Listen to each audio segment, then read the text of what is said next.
Hello guys, this is your friend Shinobi Nexus 2.0 and we are back in new fanfic. What if Naruto left Konoha with Kurama Part 2? Naruto woke up to a dark cavern. Before he could process what was going on, an orange giant fox appeared in front of him. Brat, you're beaten unconscious by the scorpion, the nine-tailed fox told him. Naruto's mind became clear immediately. Right, I was on the giant scorpion's back. What do I do? I'll give you my chakra. You're too weak to do anything on your own, Kurama replied. Oh, thank you so much, I have to go save my friends, said Naruto. Go save yourself first, Kurama scoffed and started charging up Naruto with chakra.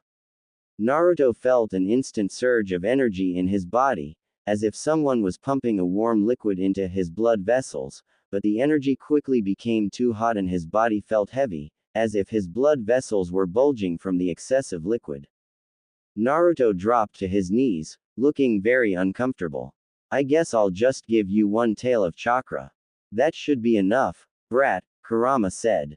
The next thing Naruto knew was that he was on all fours in the desert, but the midnight air was no longer ice cold. Instead, he felt heated up, and furious. He couldn't think straight, but he knew the golden yellow creature in the near distance had to be destroyed. The thought of utter destruction materialized into a weapon growing from his lower back that he somehow could control with his mind. Naruto roared and snarled as he gave the giant scorpion a severe beating with his orange translucent tail. Every twitch of the scorpion's leg or pincer provoked him further. It was not until he realized that the scorpion had totally stopped reacting to his hits that his anger subsided and his body cooled down. Now sitting against a tree and having fed some water, Naruto stared blankly at his two friends, who were watching him closely. It felt very weird that his emotions were influenced by S chakra so suddenly that he almost lost his reason, and it scared himself. Then he realized that his friends must have been terrified. They were trying to hide it, but the discomfort in their eyes, especially in Tayuya's, was obvious. So, you probably wanna know how I did that, Naruto said nervously. You don't have to tell us if you don't want to, said Kimimaro. I surprised you too, he said, looking away. I wouldn't have had the courage to fight it if it weren't for you. Thank you for protecting us, Kimimaro, Naruto said. Kimimaro turned his gaze back at Naruto. I should have been honest with you two back in the land of rivers, he confessed penitently. The shop owner gave me money because I threatened him. Using that, he pointed to a bone sword lying near and side. I'm from the Kagaya clan. I have a Kekkei Genkei, or bloodline limit, that allows me to control my bones and use them to fight. I can harden my bones and regrow them quickly. It's a rare ability in my clan. He hesitated before going on. My clan locked me up in a cell, and when they attacked Kurigakure, they used me as a weapon. We fought hard, but lost. I killed many ninjas before I realized that I was the only one still alive in our clan. Kimimaro turned to look at a wide-eyed Tayuya. I fled the land of water and wandered aimlessly. Until I met Naruto. Naruto remembered the day they met. Now he knew what led to Kimimaro's melancholic expression. They used me as a weapon. Those words resonated with Naruto. Just a few weeks ago he was told that he was not a person to his village, but merely a weapon. Naruto took a shaky breath. Have any of you heard of the nine-tailed fox? He asked. The two turned to him. Tayuya shook her head. Years ago, the nine-tailed fox was controlled by a masked man and forced to attack Konohagakure. The giant fox almost destroyed the village. The fourth Hokage defeated the masked man, then sacrificed his own life to seal the nine-tailed fox inside a baby. The baby had no family. He grew into a lonely child. The people of Konoha feared and hated the child because they only saw the nine-tailed fox in him. They glared at him or avoided him wherever he went. Eventually, that child ran away. Naruto dropped his eyes sadly to his knees. That child is me. I I understand if you guys are afraid of me now because I used the nine-tailed fox's power. His vision became blurry with tears as he continued, I'm sorry for scaring you. I just wanted to help and I couldn't imagine losing you guys.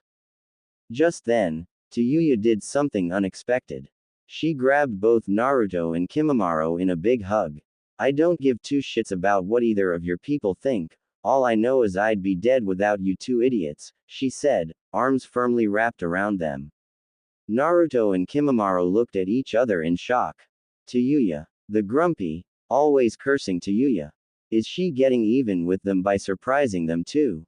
All the concern Naruto and Kimimaro had about being rejected by their newly made friend vanished.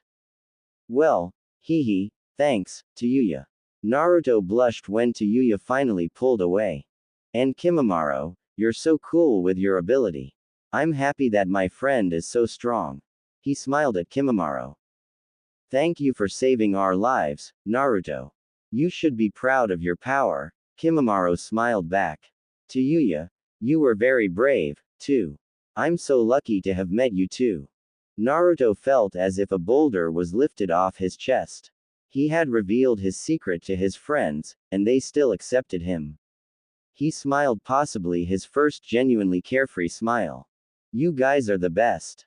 He beamed at Kimimaro and Tayuya. Oh please, quit being so dramatic, Tayuya rolled her eyes with a smirk. The desert had brightened a little. Soon golden rays spread out from the horizon at the break of dawn. The cobalt sky took on pastel peach and baby blue tones. The three children watched the splendid sunrise in peaceful silence.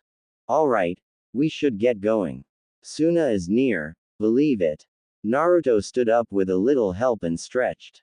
They were weary from fighting and having not slept for a whole night, but they were more than ready to continue their journey to a new home. Together. Tap, tap, tap.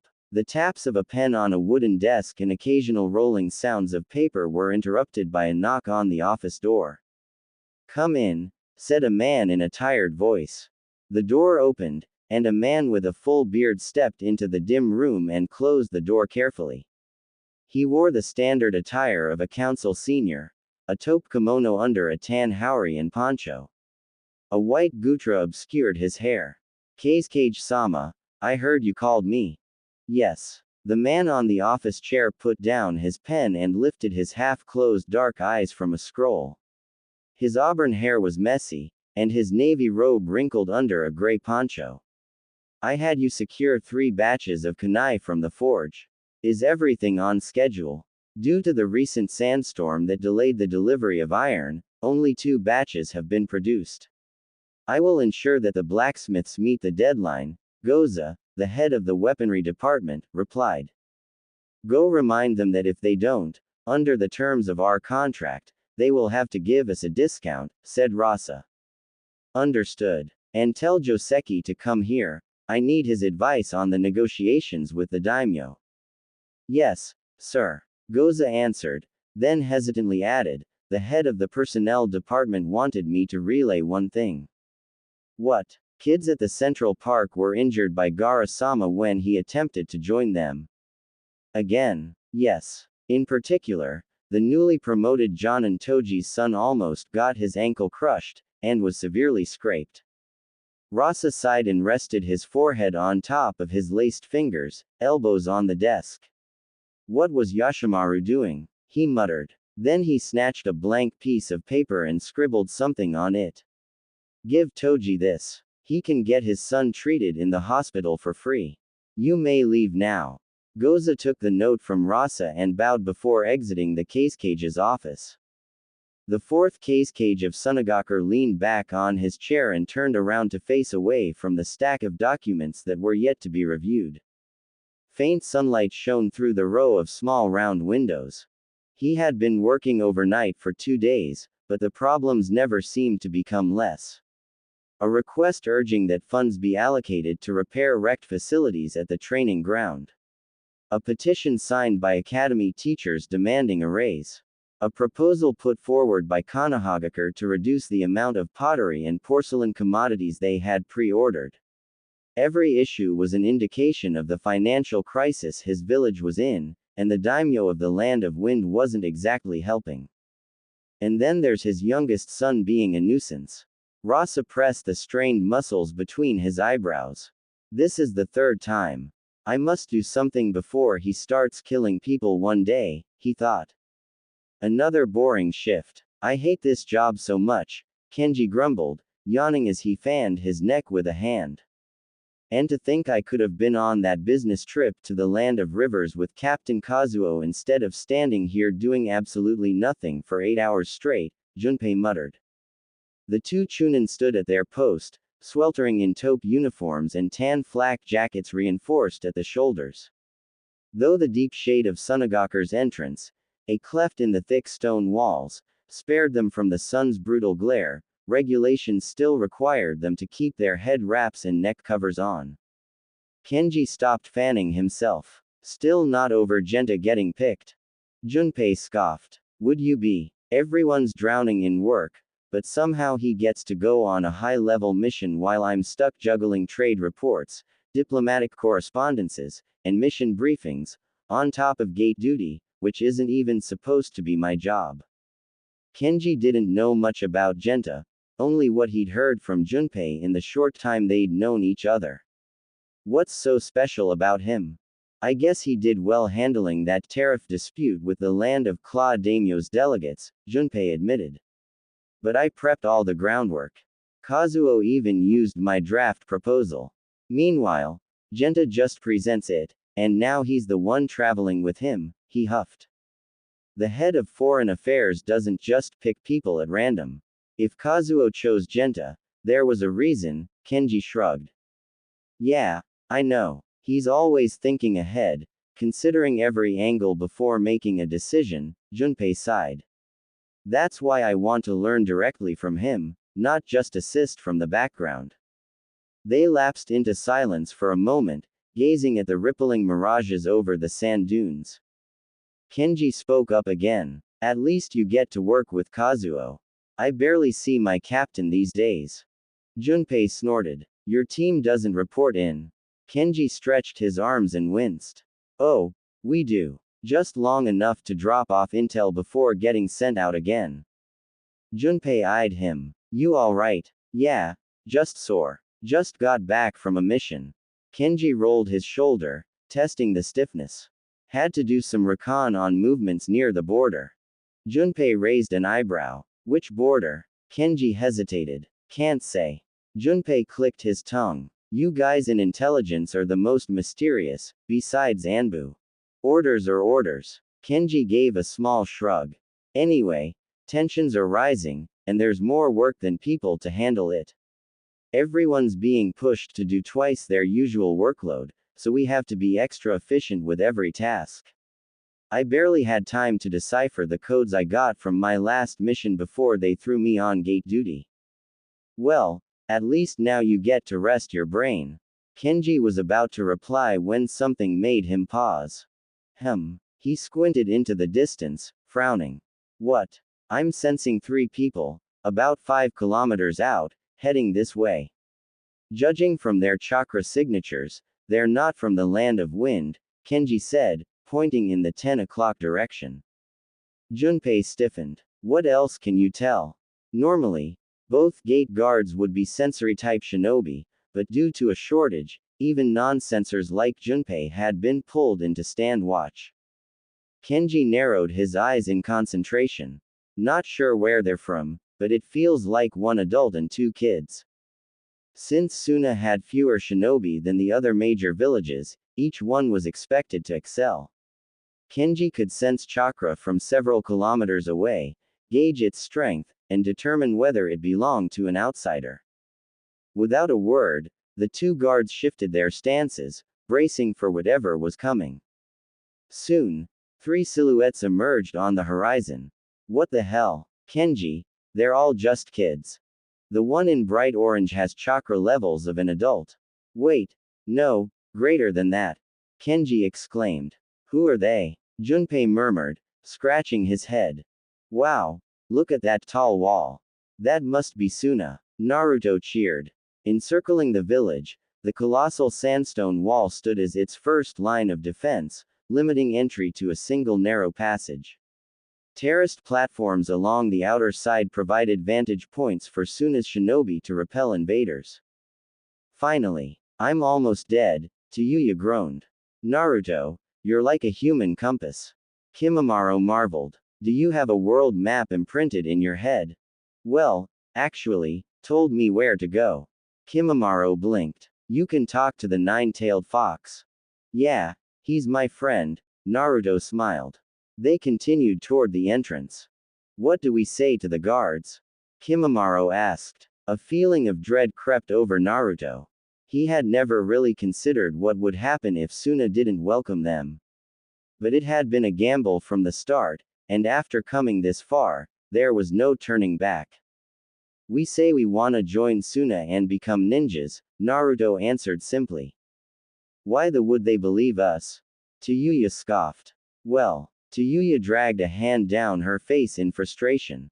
You're hopeless. I didn't come all this way here just to get killed by some damn Suna ninjas.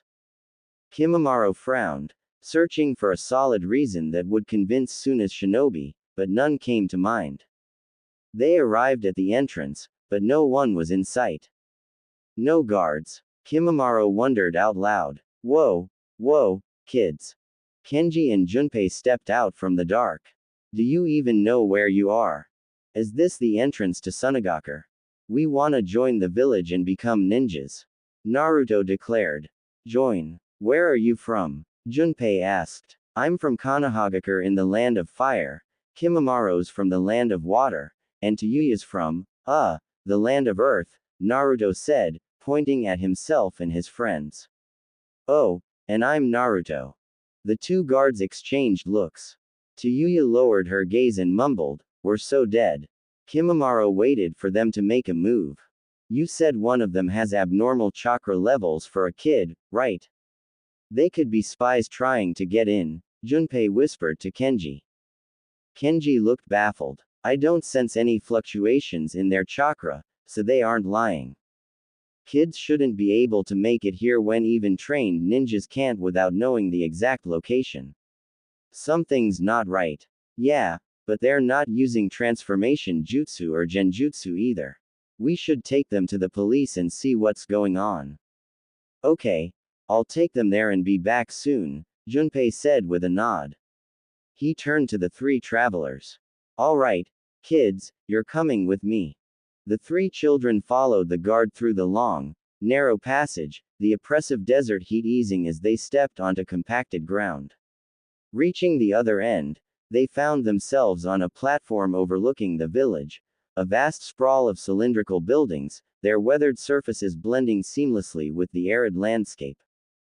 They descended a flight of steps and walked down the avenue, passing clusters of tightly packed homes, the alleyways in between cast in deep shadow.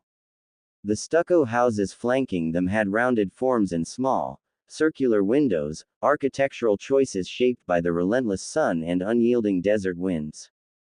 Naruto's eyes darted around, taking in the unfamiliar surroundings. The structures were nothing like Konoha's wooden houses, they held a rugged, timeless beauty, as if they had risen naturally from the earth.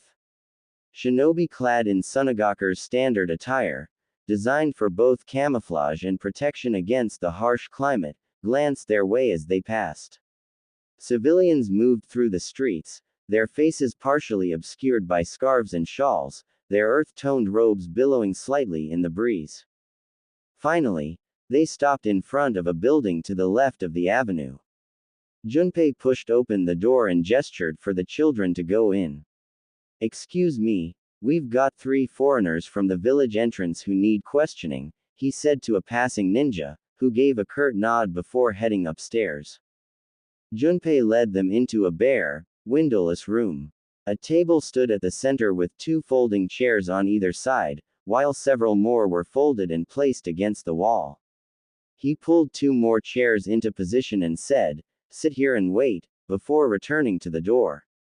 A minute later, the door creaked open, and a tall, broad-shouldered man entered. The only visible part of his head was the right side of his face, which bore 2 distinctive red markings. The rest was concealed beneath a turban-like headpiece with a sheet draped over the left side. Junpei murmured something in the man's ear before leaving the room. The tall man walked over and lowered himself into the chair opposite the children, his dark, scrutinizing eyes making them shift in their seats. Moments later, the door opened again, admitting another man, this one with a wiry build and a thin mustache framing his upper lip. He took his place beside the table, leaning against the wall with arms crossed. "I am Baki, head of the police department of Sunagakur," said the man sitting in front of them. "How did you find this village on your own? It's easy to get lost in the desert." "Well, sir, you probably won't believe me, but I have the nine-tailed fox sealed inside me. He gave me directions," Naruto answered. Baki's uncovered eye widened. "What did you just say?" Naruto gulped. Baki turned to the man beside him, as if confirming he hadn't misheard. The man looked equally surprised, but he shook his head and said, "He isn't lying." Baki frowned and turned back.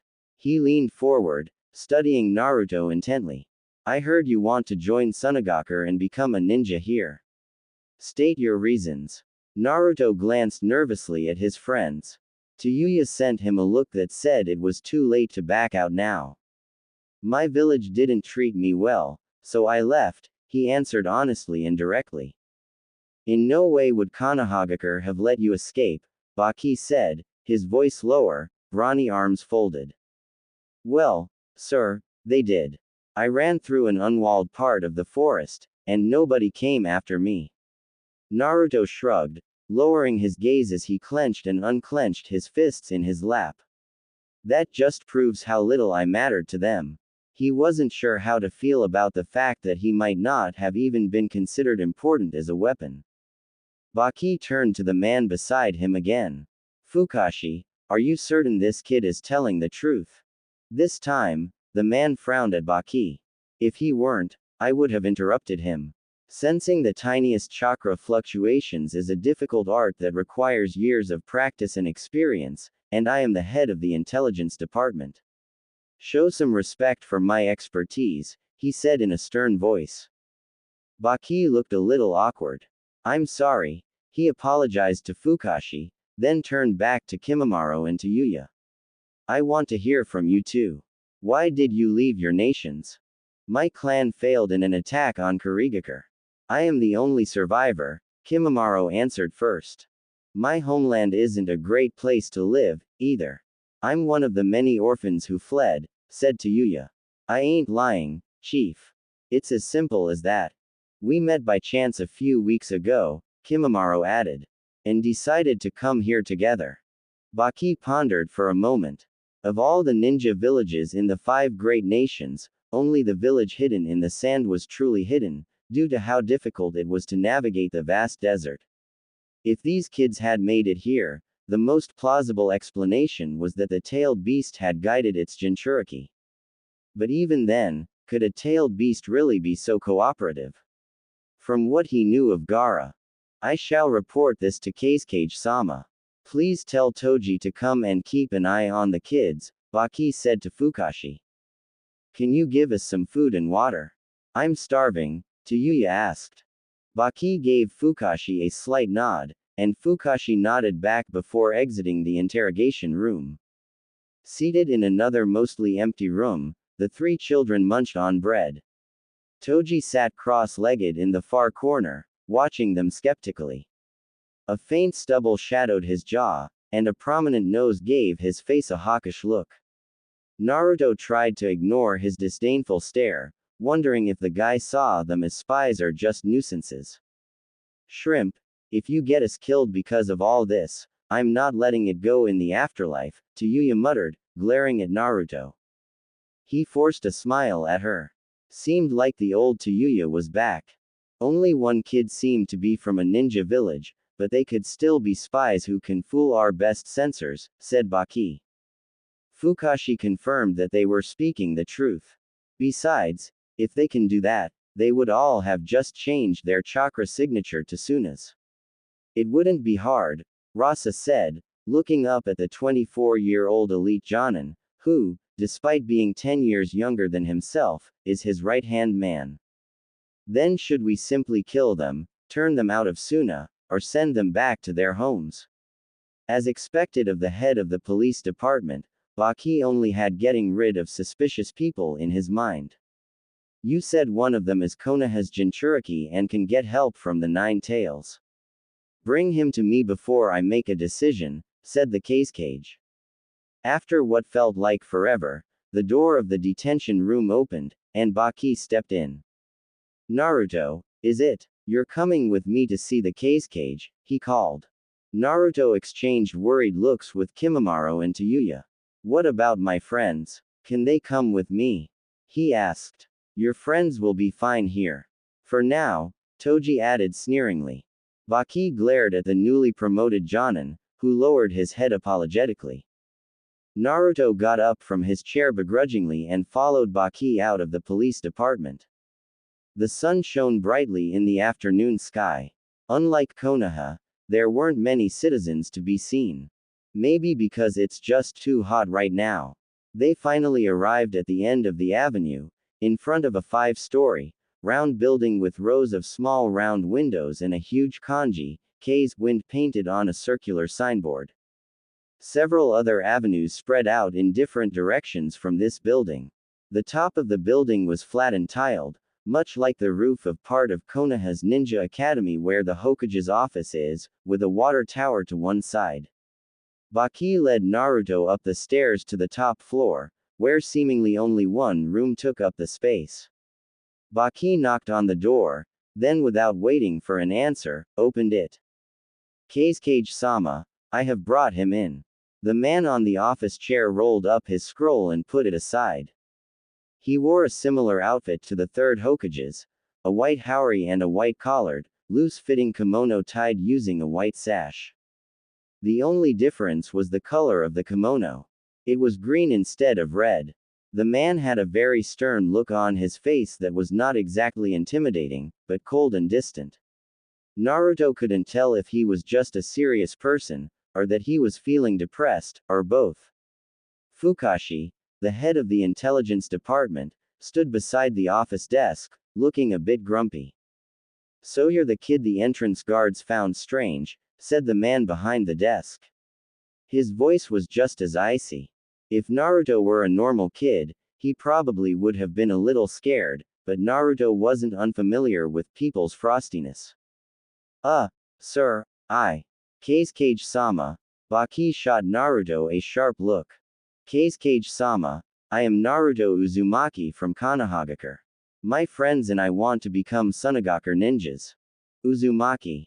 Fukashi raised an eyebrow. That explains why you have that much chakra. I do. Tell me, the Kage cut straight to the point. How does your tailed beast help you? Tailed beast. Naruto was confused again. Do you mean the nine-tailed fox? Yes. Aren't you Konoha's only Jinchuriki? Baki looked at Naruto skeptically. Jinchuriki. Another term that Naruto didn't understand. But he didn't dare ask. Doesn't like people calling him a wild beast, though. But to answer your question, Kage-sama, he can talk to me and give me chakra. Rasa straightened his back and leaned a little closer. Naruto thought he saw a not necessarily wicked, but cold sparkle in his eyes. Elaborate. He led me all the way here, and gave me chakra to kill a giant scorpion in the desert that was about to eat my friends, Naruto replied. That's something not even an average genin can do, said Fukashi in surprise. And I suppose you haven't graduated from Ninja Academy?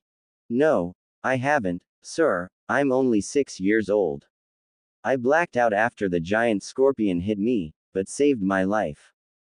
Rasa rested his chin on top of his laced fingers as if contemplating something, then asked, why did you choose Sunagakure over Kumogakure or other villages? What do you know about us? I actually know nothing other than I might be able to live in a better place where nobody hates me because of the nine-tailed fox sealed inside me, Naruto answered honestly. We thought we would get better training in one of the 5 major villages, and chose Sunagakure because we were closer to here. Very well. Rasa nodded. You and your friends may stay in Sunagakur and go to Ninja Academy, starting next week. All three of you will be living in my residence. What? Baki couldn't believe his ears. Please forgive me, Keisuke-sama, but may I know the reason for your decision? Rasa rose from his chair and looked at Baki with an even more serious expression. I would rather invest in this boy than in Gaara, he said. Baki gasped, but then slowly nodded. I see, it is very wise of you, Keisuke-sama. He understood what Rasa meant. This kid called Naruto can not only get directions from his tailed beast, but also lend its power to fight an opponent that should have been too difficult to defeat for a kid his age. He might be able to become the ultimate weapon of Sunagakur, which in turn will be the solution to Suna's problems. Keeping watch of a Jinchuriki like him is easier to do when he lives with the Keisuke. However, if any of you three leave Sunagakur without permission, or are confirmed to do harm to this village, you will face severe punishment under our laws, said Rasa to Naruto. Understood. Thank you so much, Keisuke-sama. Naruto raised his right hand in a salute. Rasa turned back to his subordinates. His identity as Jinchuriki shall be kept as a top secret among council members and Yashimaru. Yes, sir. Jinchuriki probably means a person who hosts a tailed beast inside. Baki called him Konohas, only Jinchuriki. Are there Jinchurikis in other villages, too? And who is Gaara? Walking with Baki back to the police department, Naruto's mind was puzzled with questions. But strangely, for the first time in his life, Naruto felt respected. The Keisuke promised that nobody other than a few people would know what he was made of. He hated that in Konoha, everyone knew it. Everyone in the village but himself. Naruto. What did the Keisuke say? Kimimaro was happy to see his friend come back safely, but nervous about what Naruto was going to tell them. We'll be going to Suna's Ninja Academy and living in the Keisuke's residence. Naruto gave Kimimaro a big smile. I thought today was the last day of our lives. Tayuya put a hand on her chest. You better behave from now on, shrimp, or I'll punish you myself. Ah, don't worry, I'll become the best ninja in Suna. Naruto grinned at Tayuya, to which she rolled her eyes. It was already sunset. The west side of the village was cast in a dark shadow created by the tall walls, while the east side remained lit. The three children followed Baki to a three-story house with a front yard. Baki knocked on the gates and called, Tamari. Kankuro. Come out. Two children about the same age as them answered the door. Tamari, Kankuro, these three will be living with you from now on. It's a direct order from your father, Baki said and looked down at the three kids. Introduce yourselves. I'm Naruto, nice to meet you. My name is Kimimaro. Tayuya. The two children slowly exchanged looks of bewilderment. Baki sighed, I don't have time to explain everything, you can chat all you want in the house. Sitting at a long dinner table full of scrumptious food, no one moved a finger. The only sounds that filled the dining room were the noises of pots and pans being washed by a middle-aged woman in the kitchen.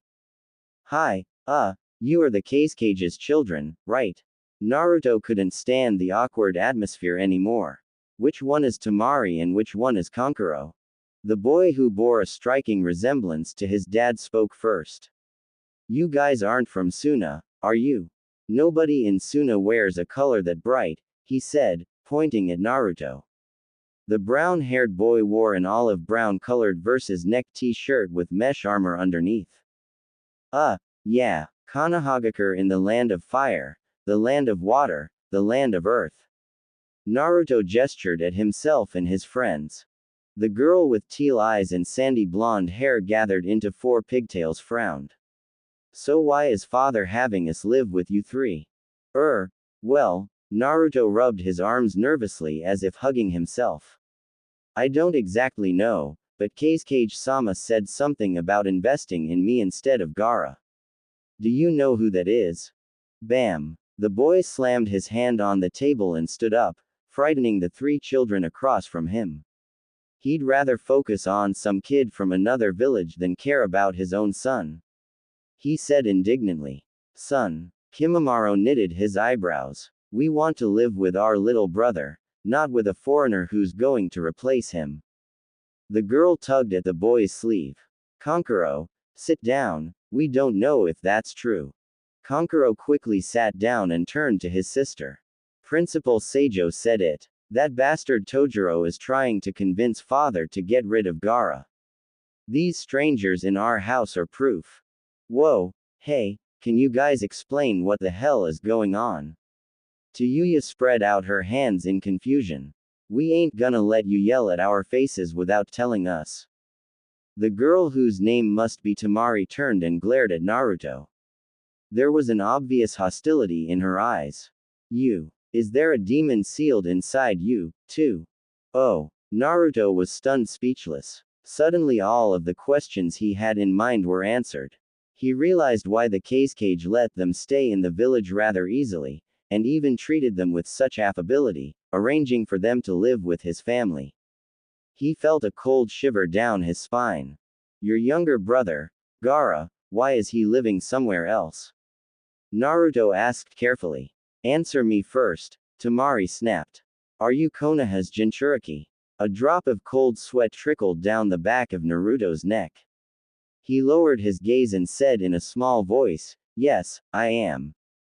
Tamari and Kankuro exchanged looks of horror. We have to tell Yashimaru, Kankuro said to Tamari anxiously. Right, let's go see him tomorrow. Wait, let me know what is happening to him. I know what it's like to be a Jinchuriki, so. Kankuro scowled at Naruto. Why did father choose you as Gaara's substitute? Your tailed beast doesn't threaten to take over your body when you sleep. He asked angrily.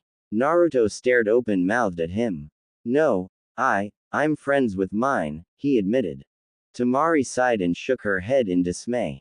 Then you don't know anything, she said. The nightmares Gaara has about the demon Shukaku.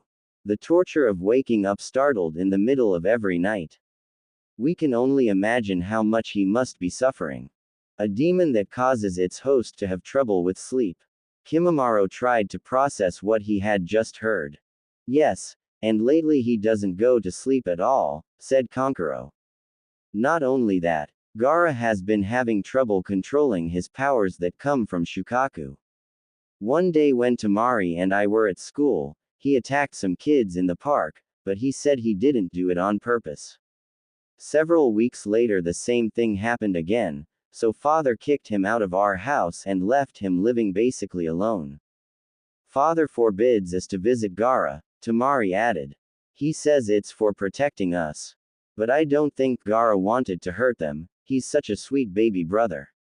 She lowered her head, tears welling up in her eyes. I miss him. Silence. The woman in the kitchen had long left the house. Steam no longer rose up from the pot of soup on the dinner table. Naruto couldn't believe that there would be someone so similar yet so different to him, having a tailed beast of a sadistic nature instead of a compassionate one like his. He remembered S words. The only reason you aren't beaten to death is because the Hokage wants you alive. As a deterrent to possible invaders. To Sunagaker, Gaara was probably merely a weapon too, but now he is no longer needed alive because they have found a replacement. A suffocating feeling of guilt and regret crept over Naruto. He ran away from his home only to become another village's weapon, and because of his decision, a kindred spirit is in peril. I'm not hungry. Kankuro pushed his plate away and stood up. Eat all you want. Tamari left the table and followed Kankuro upstairs. The three children ate their first dinner at the Cage's residence quietly and went to bed. Hey, that dumb Tanuki, boomed Kurama's voice in Naruto's head. Naruto flung his eyes open. Tanuki? He asked in his mind. The one-tailed Shukaku, seems that he forgot that he'd die too if his host dies. You know him. Do you know how to help Gaara? No matter whether Gaara really attacked people on purpose, Naruto was going to find a way to save him. I'm itching to remind him why he's the weakest-tailed beast, Kurama scoffed. Now, listen, brat. Baki-san, please let us see Kazekage-sama. Naruto called Baki, who had just walked out of the Kazekage's office when Naruto and Kimimaro arrived at the building. Temari and Kankuro had gone to school, while Tayuya had locked herself in her room and was probably still sleeping. What are you two doing here? Kazekage-sama is very busy. We heard that a man called Tojiro is scheming to get Gaara killed, said Kimimaro. What? The head of the personnel department was surely a cunning man, but Baki didn't think he'd go that far. Alright, but only Naruto can come with me. Kazekage-sama doesn't like to be bothered by kids. Naruto looked at Kimimaro with furrowed brows. He was deemed more important than his friends, but for a depressing reason. Well, I'll go back and check on Tayuya. She should be awake by now, Kimimaro said. Rasa wasn't expecting Naruto to be standing before him with a determined, almost angry look on his face. Kazekage-sama, what did you mean by investing in me instead of Gaara? What plans do you have for your son? Rasa looked at Baki, whose side must be Temari and Kankuro. Ah, right. He had been returning home so late at night and going to the office so early that he hadn't seen his two kids for weeks. Rasa rested his cheek on his fist. As you've probably known, Gaara is a Jinchuriki like you, though his poor control over his tailed beast is concerning. Then can I go see him? I can help with his control, Naruto asked. How would you help? Rasa narrowed his eyes. Is the little runaway Jinchuriki from Konoha eager to show his loyalty to Suna? Or is he just being nosy? My tailed beast told me that he'll have Shukaku under control. Please give me a month to try, Naruto begged. Rasa lifted his head off his fist and laced his fingers in contemplation. So far Gaara had shown little value to the village, and Tojiro had been suggesting that Shukaku be resealed into someone else, but he hadn't made up his mind. There seemed to be no problem in giving this boy a chance. Very well, let me see what additional value you may bring. Ready. Wait. Over here. Pass. Good one. Go. Go. Go. Kashike, Sushino, Abiru, Torima, and two other kids. Gaara learned their names from watching them play soccer. All their names sounded so cool, because each time a kid called another's name, they would say it in a cheerful tone. Gaara hated his name, because each time a kid said his name, they would say it in a trembling voice. Power shot. Abiru kicked the ball hard, but the angle wasn't quite right. The ball sped away from the group of kids and came rolling towards the swing. Quote comma exclamation mark. It's Gaara. Kashike gasped. The one with the sand. Exclaimed Torima. Why I don't want to get caught in sand again. Sushino cried. The 6 kids turned and ran away immediately, not even bothering to pick up their ball, which bounced back from the wall behind Gaara. Wait. Gaara got up from the swing and made a few steps forward, reaching out a hand as he pleaded. The sand that always floated around him shot forward, moving faster than himself. I just wanted to. He stopped when the kids disappeared behind the corner. Say sorry. Gaara roamed the streets thinking about what happened yesterday. He had only gone to the Central Park to apologize to the kids for hurting them, but they didn't want to see him at all. Ever since people witnessed the sand automatically block a running man who was about to bump into Gaara, he had been called the vessel of the evil sand spirit Shukaku. That night he also saw in his dream the incarnation of sand for the first time. Yahoo! Shrieked the tremendous creature in delight. The seal has weakened. Now I can take over your. A huge clawed paw stopped against a shield of sand, unable to crush Gaara right underneath, who woke up shaking and sobbing.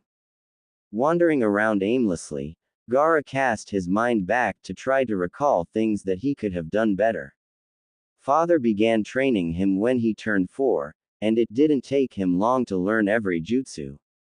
But whenever he felt panic, frustration or loneliness, the sand seemed to respond to his negative emotions and get out of his control. As a result, Father stopped teaching him how to manipulate sand with his mind. Gaara stopped a few meters away from the front gates of the Ninja Academy. If he had been normal, he would have been on the other side of those gates right now. Like his brother and sister. Like every kid he saw chatting with each other about their senseis and classmates in the park after a fun game of soccer. If only he had been normal. Why can't I control the sand properly? Gaara crouched down and buried his face in his palms, lost in thoughts. Why is my mind so unstable? Tears streamed down his cheeks and fell onto the ground. Why am I such a failure? A gentle touch on the left shoulder made Gaara jump. He turned his head and was met with eyes of the most calming blue. The boy had whisker-like facial marks and blonde hair brighter than the flowers of a desert marigold. Something about his affectionate gaze told Gaara he knew why he was crying. Hey, my name's Naruto, your name's Gaara, right? Gaara had never heard anyone say his name in a voice that tender. Well, Yoshimaru always spoke to him in a soft voice, and he cherished the comfort it brought. But this was different. There was a sense of deep understanding within the voice, a resonance of a shared burden and the loneliness that came with it. Gaara sniffled and nodded slowly. The boy called Naruto smiled. I've finally found you. Gaara wiped his tears with the back of his hands, then stood up and turned to Naruto. Found me? Yes. You weren't in your house, so that guy with the mask and I went looking for you. Naruto pointed to a person wearing a traditional Oni mask who was leaning against a wall, watching them with arms crossed. Gaara saw the man and panicked. He had been spotting members of the Anbu spying on him recently. Gaara turned his gaze back at Naruto and stepped backwards in alarm as the sand that always floated around him started to swirl uncontrollably. As Gaara expected, Naruto's eyes widened at the moving sand, just like anyone else would. Gaara, please calm down. Yoshimaru appeared out of nowhere, stepping between Gaara and Naruto, shielding Naruto behind him. Yoshimaru. Gaara felt a wave of relief wash over him at the sight of his uncle. The sand stopped swirling and dispersed into sparse particles in the air. It's all right, Gaara, Yoshimaru assured Gaara and gave the Anbu member a nod, signaling that he would take over the job of watching Gaara. The man with a mask nodded in response and vanished in a body flicker. Yoshimaru turned back to Gaara and sighed. Gaara's head drooped. I'm sorry, Yoshimaru. Wow, you can control sand? Naruto exclaimed, his head popping out from behind Yoshimaru. Gaara blinked in shock. He thought the boy had run away. Well, Yoshimaru smiled. You must be Naruto-kun. I'm Gaara Uncle Yoshimaru. Nice to meet you, Yoshimaru. Naruto beamed at Yoshimaru and turned his focus back on Gaara. Can you make a giant sandcastle? Like a real castle that people can go inside? That would be so cool. The pure-hearted request took Gaara aback. Cool. He had only ever been met with fear because of the sand that followed him everywhere. He certainly never thought anyone would be curious or interested in it. Gaara glanced at Yoshimaru, who, much to his surprise, nodded at him approvingly. Hesitantly, Gaara raised his hand. In front of the Ninja Academy, a huge mass of sand rose and began to take the form of a castle. As Gaara carefully molded the structure, towers stretched upward, spires sprouted up, and openings appeared on the walls as arched windows.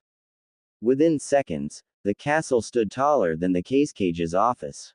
To finish, Gaara added intricate patterns to the surface of the sand, giving the castle the appearance of being made of bricks and wood. Whoa! Naruto spread out his arms in fascination.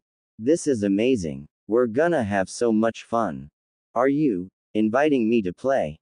Gaara's mind struggled to grasp what was happening. He hadn't played with anyone ever since he was separated from his siblings. Of course, Naruto laughed. Come on, Gaara, open this door, he urged excitedly. Oh, okay. A small, Almost imperceptible smile crept onto Gaara's face as he willed the door to open. They stepped into the castle. Gaara created several more windows to let in more light. Let's make the ceiling of the first floor. Naruto waved his arms above his head, gesturing. Gaara drew more sand and created a high ceiling and 2 spiral staircases leading to the upper floor, each adorned with elaborate railings. Wow! This is great! The stairs look epic. Now we need a throne over there in the middle. The sand where Naruto was pointing shifted. A dais with steps emerged, topped with an ornate throne. Naruto's eyes sparkled with delight as he rushed to sit onto the throne. You're really good at this, Gaara. Gaara blushed, unused to the praise. Only Temari and Kankuro ever showed appreciation for what he could do with sand. He never imagined hearing it from someone who had just met him. The two continued their collaboration as they designed and made furniture and decorations out of sand, Naruto's ideas blending with Gaara's execution and enhancements. Exclamation mark. Sorry. Gaara gasped when a grand chandelier crumbled into a pile of sand as soon as he let go of his control on it. He quickly raised his hand again to rebuild it, but Naruto stopped him. What are you saying sorry for? Naruto laughed, his hand gently on Gaara's wrist. So stuff from the ceiling just falls if you stop controlling it, right? Yes, Gaara answered in a small voice, cold sweat running down his back. What if the sand had fallen on top of Naruto? He didn't want to scare him away. Then let's go upstairs and build something else, it's no big deal, Naruto said with a reassuring smile, gently tugging Gaara's wrist as he led him to the second floor. Aha! Naruto tapped his open palm with his fist. Let's make something you like. What's your favorite animal, Gaara?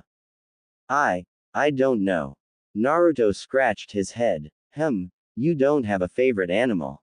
How about frogs? Frogs are my favorite. Gaara tilted his head. Frogs? Yeah, what do they look like? Naruto looked surprised for a second but then grinned. Oh, they're super cool.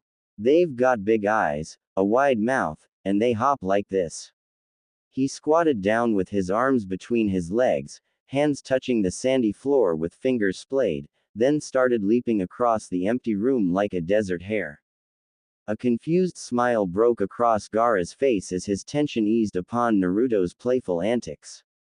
A rabbit? No, but it makes a sound that sounds like rabbit. Naruto puffed out his cheeks and croaked loudly, Ribbit. Ribbit. At which Gaara stifled a laugh. Under Naruto's enthusiastic guidance, Gaara finally managed to sculpt a frog statue that met Naruto's standards. They went on to build a giant ramen bowl, a large TV, and a fridge filled with snacks among many other things. Hours passed as they kept discussing and building, making the castle richer on the inside. Gaara couldn't help but feel flattered by Naruto's admiration of his creations. Little by little, the gloominess that had weighed on him dissolved with every ooh and wow from Naruto. Before he even realized it, he was giggling behind sofas and running up and down staircases inside the 6-story fortress of sand, playing hide and seek with the boy whose contagious smile seemed to brighten every corner of the castle. Yay! Naruto pounced onto a large bed that Gaara made, his cheer muffled when his face sank into the sandy pillow. Ha ha! Gaara let out a chuckle. Naruto flipped over and laughed. Gaara-sama, Naruto-kun. It's time for lunch. Yoshimaru called from outside the castle. Okay. Naruto was about to go downstairs when Gaara said, wait. He elongated a window into a doorway then drew sand from the ground, creating a slide that stretched all the way up to it.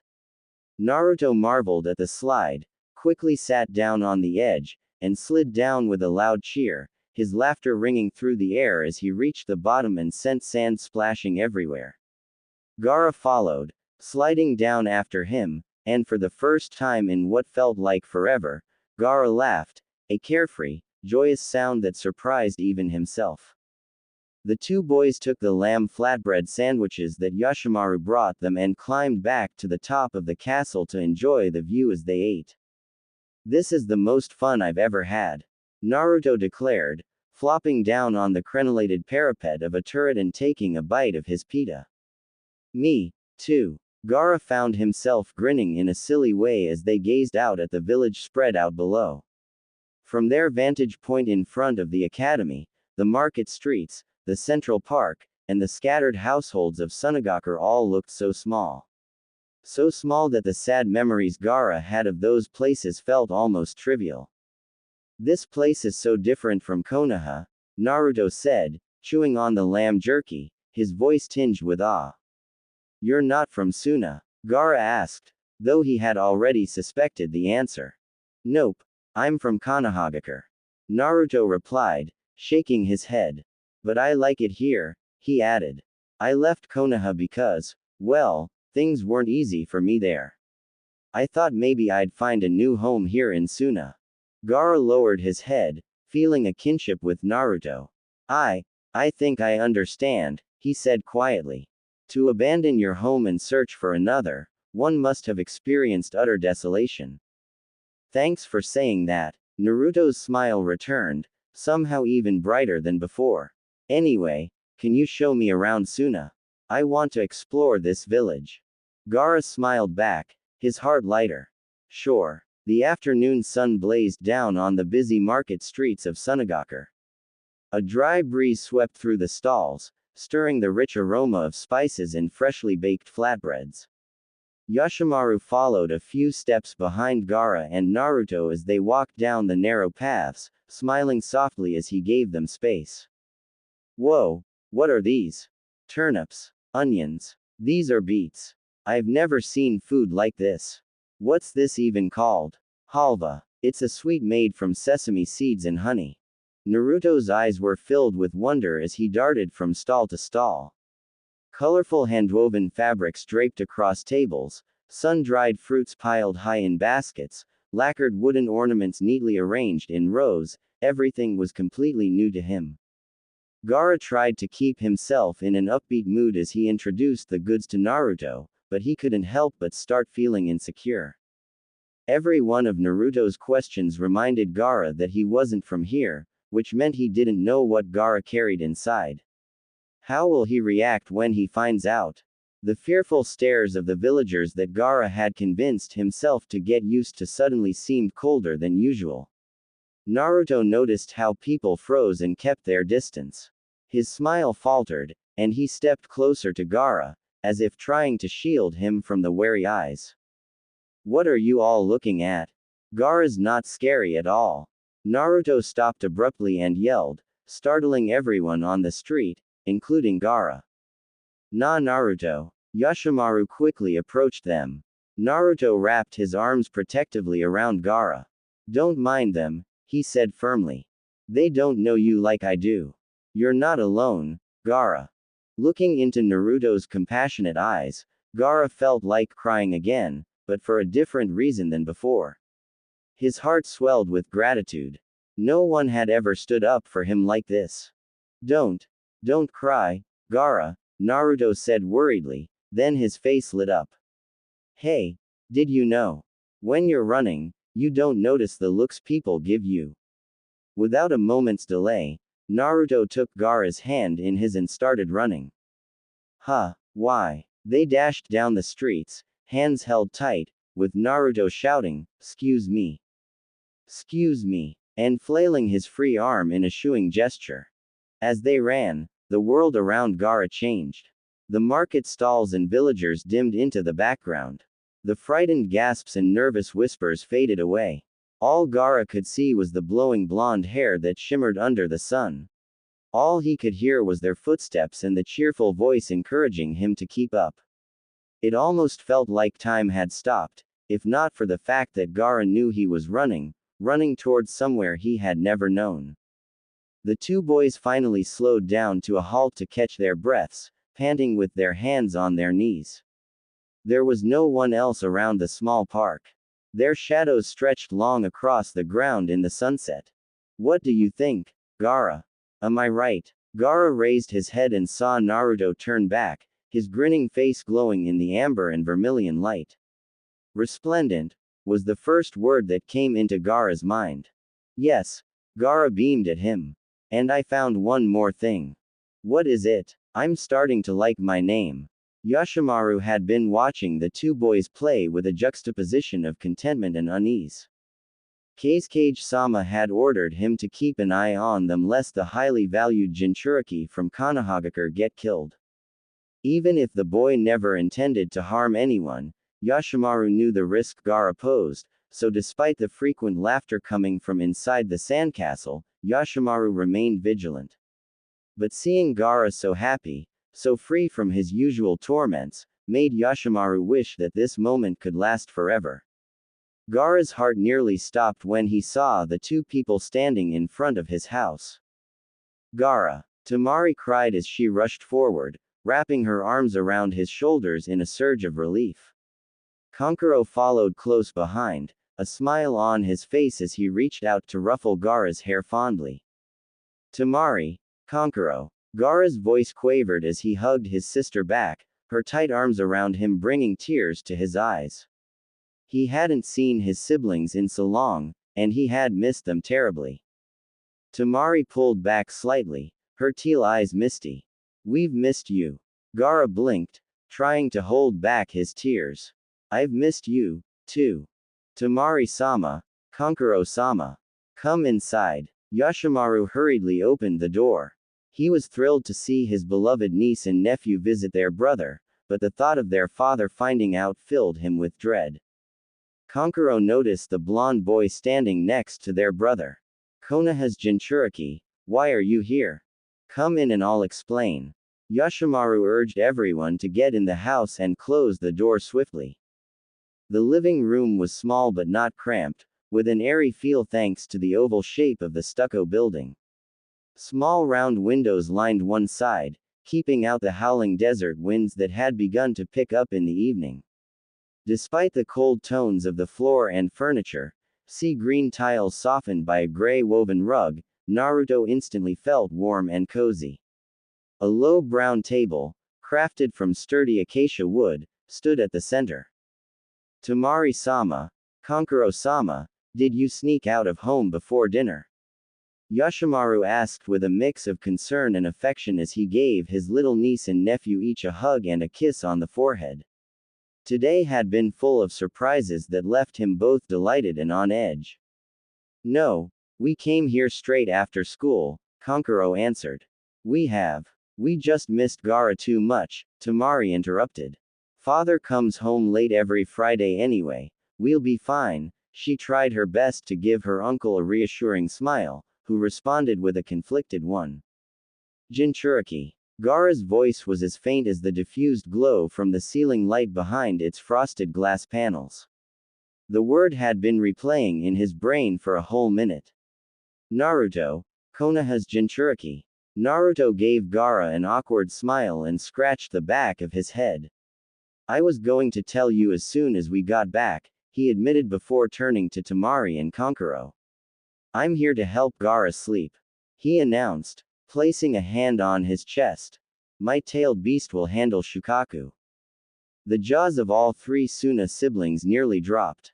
Kazekage-sama approved of this proposal. Yoshimaru chimed in, calmly and matter-of-factly. So Naruto-kun will be staying here tonight. Please tell my friends about this, Naruto said to Temari and Kankuro with a hopeful nod. Wait. Gaara's mind reeled as he tried to process the cascade of revelations. Naruto had known all along, as a fellow Jinchuriki. That's why he had been looking for Gaara. That's why his smile shone so brightly when Gaara related to his story of leaving his village. That's why he had spoken with such certainty when he said, "They don't know you like I do." The empathy in Naruto's eyes, the kindness in his voice, it hadn't been Gaara's imagination. Even if father agreed to this, I don't trust a foreigner who swaggered into our house and expected us to be friends with him, said Kankuro with a scowl. Gaara quickly clutched Naruto's arm and declared, Naruto is my friend. This time Naruto, hearing Gaara utter his name for the first time, joined Temari and Kankuro in their stunned reactions. We're gonna be best friends. Naruto beamed, turning to hug Gaara beside him. Gaara, made a friend. Temari pronounced every word slowly, as if it was a foreign language. Yes, Yoshimaru affirmed. Naruto-kun is a very nice boy. Gaara-sama had a lot of fun playing with him today. We built a large sandcastle, and then I showed Naruto the main market streets, said Gaara triumphantly, still holding onto Naruto. A smile broke across Temari's face as she shook her head in astonishment. She fixed her eyes on the blonde boy with a sincere look. Thank you, Naruto. Every kid who has heard of Gaara steers clear of him. You're the first ever not to run away from Gaara at first sight. Kankuro gaped at his brother, who was cuddling Naruto in a relaxed way as if they had known each other for years. He put a hand on his forehead and let out a half scoff. If Gaara says so, then I guess we should be friends, too. Welcome to our family, Naruto. Although I don't think you'd love living with us, considering, Kankuro glanced at Yoshimaru. We have a father who doesn't treat us like his kids. Gaara let go of Naruto at the mention of the man. He hadn't seen father for over a year, but memories of him had been haunting Gaara ever since that day father came home earlier than usual. Footsteps so heavy they echoed through the hallway and sent a tremor through Gaara's heart. That petrifying glare that constricted his lungs. That imperious voice that made him swallow any attempt to vindicate himself. Not that Gaara could have explained it clearly even if given the chance, though. He still couldn't quite put into words the bewilderment and frustration that had clouded his mind when the kids had fled from him. Only Yoshimaru believed him when he later said that the sand had moved on its own. His siblings were skeptical about it. Gaara had wished the kids had stayed, but he hadn't meant to grab them by the ankle with sand and drag them back. But now that the same thing had happened 3 times, Gaara was beginning to wonder if it really had been just himself who caused the sand to move, even if unintentionally. A gentle hand fell on Gaara's shoulder and he realized that he had been staring at his feet. He turned his head and there it was again, the tenderness in those blue eyes staring right back, tinged with apprehension. We'll fight Shukaku together and prove to your dad that you won't hurt anyone, said Naruto. I'll help so that you can go back to the Cage's residence, I promise. Gaara's eyes widened then darted away. I've never fought Shukaku, I just try to run away from it in my dreams. And I try to stay awake at night. I can almost go without sleep now, but I'm starting to hear its voice in my head instead. Oh, no, it's getting worse, Temari gasped. I've heard that Shukaku gradually devours its host's mental stability, it's true. Gaara's heart sank at his sister's words. That somewhat explained why he was going crazy, but the realization was still daunting. It must have shown on his face, because Temari clasped her hands over her mouth as if she had just blurted out something she shouldn't. Gaara-sama, I'll be beside you when Naruto-kun works with his tailed beast to help you sleep safely, Yoshimaru said, crouching down to meet Gaara's gaze and hold his hand firmly. So don't worry. Let's have dinner first, okay? Gaara nodded, and all 4 kids sat down on the dark turquoise sofa, looking downcast as Yoshimaru went behind a hanging curtain of woven beige beads that separated the kitchen and the dining room. They stayed in silence for a while. Naruto peeked at Gaara, who had a vacant expression on his pale face, not a trace of joy that had been so obvious earlier, as if he had completely forgotten about their sandcastle and their running down the market streets. Naruto was pretty sure that a smile was a rare expression for Gaara, and that it would be hard to elicit another one from the red-haired boy if Naruto and S plan failed. He clenched his fists in his lap. Useless cage, Kankuro cursed, snapping Naruto from his thoughts. Can't fix his son's problems that he caused in the first place. We already have a worse economy than Konoha, now we even have worse tailed beast control than them. Kankuro shot a wistful glance at Naruto, making the latter flinch. Naruto pouted at his knees. He didn't know if good-tailed beast control meant anything if they treated their Jinchuriki so poorly that they ran away from their own village. What he did know was that he would never choose a parent like Rasa over having no parents at all. Gaara, how have you been? Have you been listening to Yashimaru? Has anyone hurt you? Temari asked, trying to catch up to her brother. She knew the sand would automatically protect Gaara, and this fact comforted her whenever she thought about the potential dangers he might face, but she still needed to make sure, especially with what they would have to tell Yashimaru later. Everything's okay. I stay in the house and play with most of the time. Gaara lied about the first part. Nobody attacked him, it was the other way around, actually. But he didn't want to upset his siblings, or even worse, scare them. He wasn't sure if they knew he had injured other kids for the third time. Quote? Naruto raised an eyebrow. Ah, Gaara's favorite teddy, the one Yashimaru bought for him on his third birthday. He plays with it all the time. Temari smiled, then her smile faltered. It should have been Kankuro and I who spent the most time with you instead, though. We're sorry.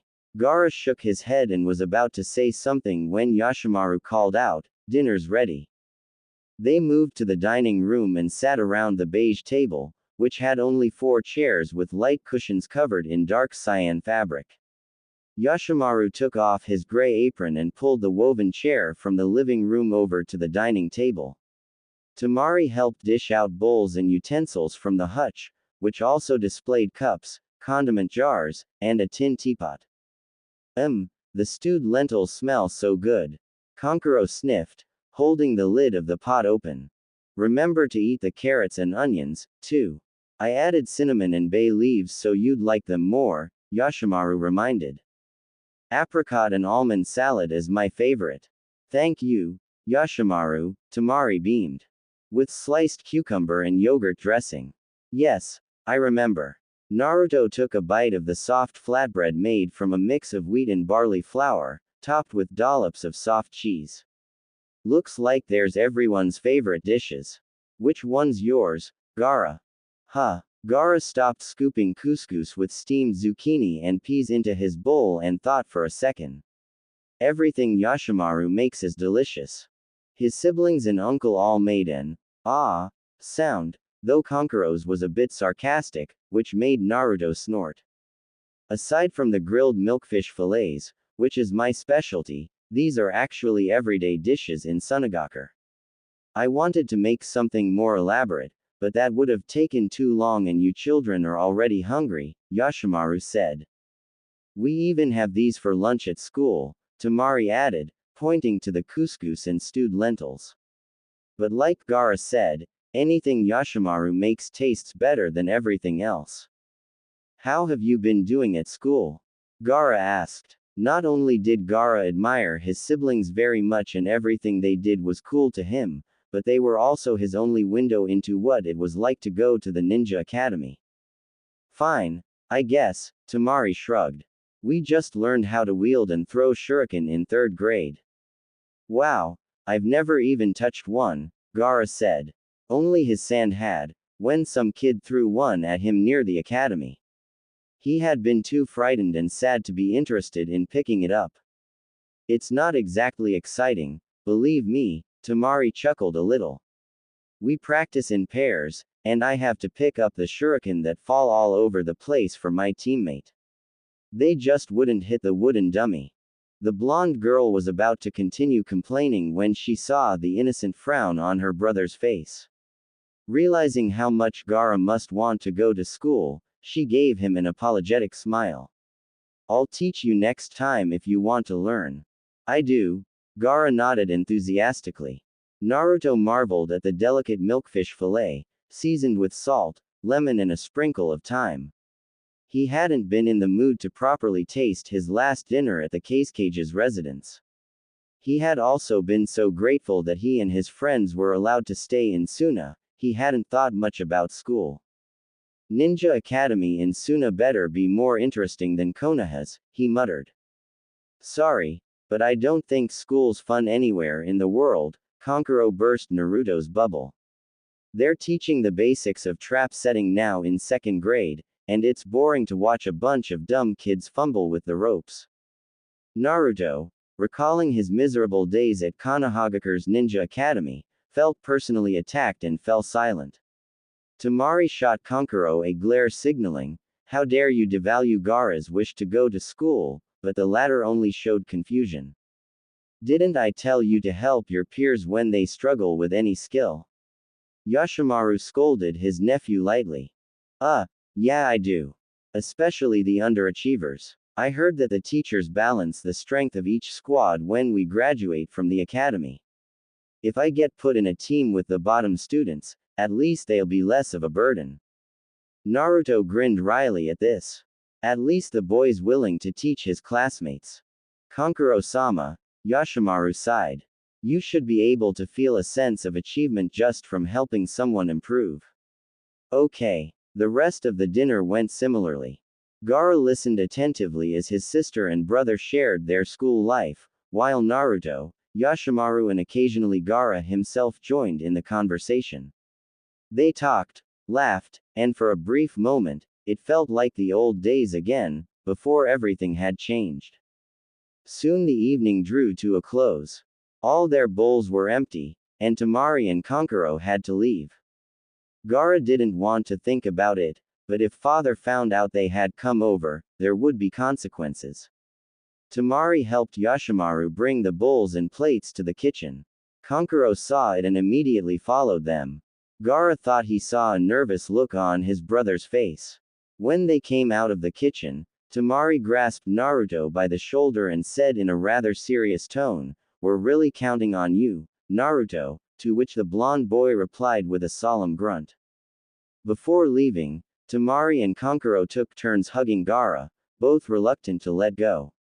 Gaara held onto them, savoring the warmth of their embraces. "Take care, Gaara," Temari whispered softly. "We'll see each other again soon, okay?" Gaara nodded, a lump forming in his throat. "Okay." As Temari and Kankuro walked away, Gaara stood at the door, watching their figures shrink until they disappeared from sight. They were so much taller than Gaara had last seen them. He wondered if he would recognize them from afar the next time they visited. Would they even be able to sneak a visit again? Part of him doubted it. But for the first time in a long while, Gaara had something to look forward to. "Yoshimaru, why was I chosen to be Shukaku's Jinchuriki?" Gaara asked as Yoshimaru led them down the shadowed streets of Sunagaku. The village was eerily still. No lights from the homes, no occasional passers-by, and no trace of their voices from afar. The evacuation order had driven the villagers into underground shelters, leaving behind only the darkened buildings and the muted rattle of window frames against the night winds.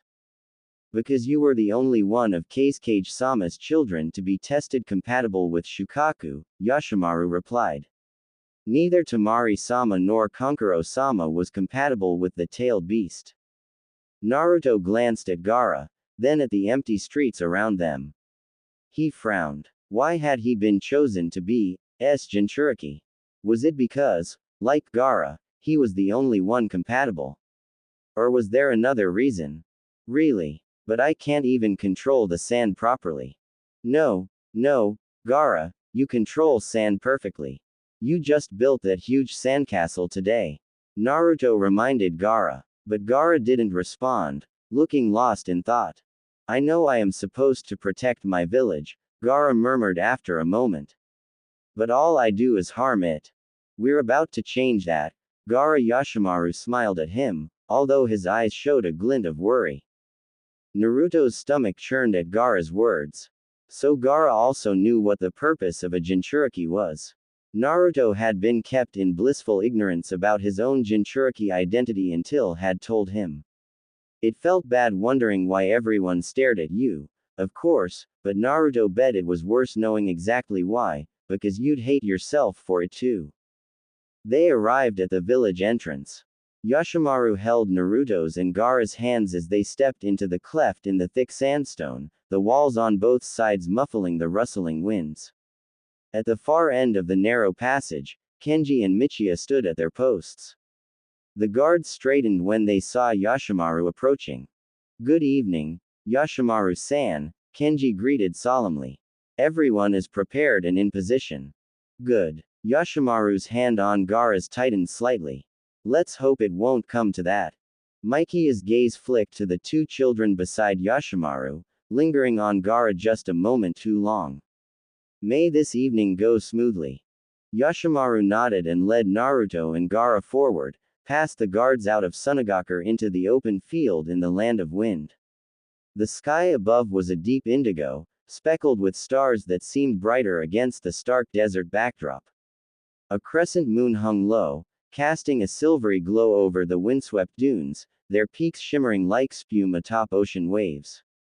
"Naruto-kun, how will you and your tailed beast help exactly?" Yoshimaru asked as they walked further and further away from the village, the towering walls of Sunagaku receding into the distance. "When I touch Gaara, we'll put my chakra and a little bit of his chakra into Gaara. We'll create chakra avatars of us in Gaara's mindscape." "Mindscape?" Gaara asked. "The place where you see Shukaku in your dreams. It's the same place every time, right?" "Ah, there's basically nothing except water on the ground." "Understood, Naruto-kun. If either Gaara-sama or you fall into danger, I will separate you two and end this," said Yoshimaru. Gaara's head started to feel dizzy as he recalled his nightmares.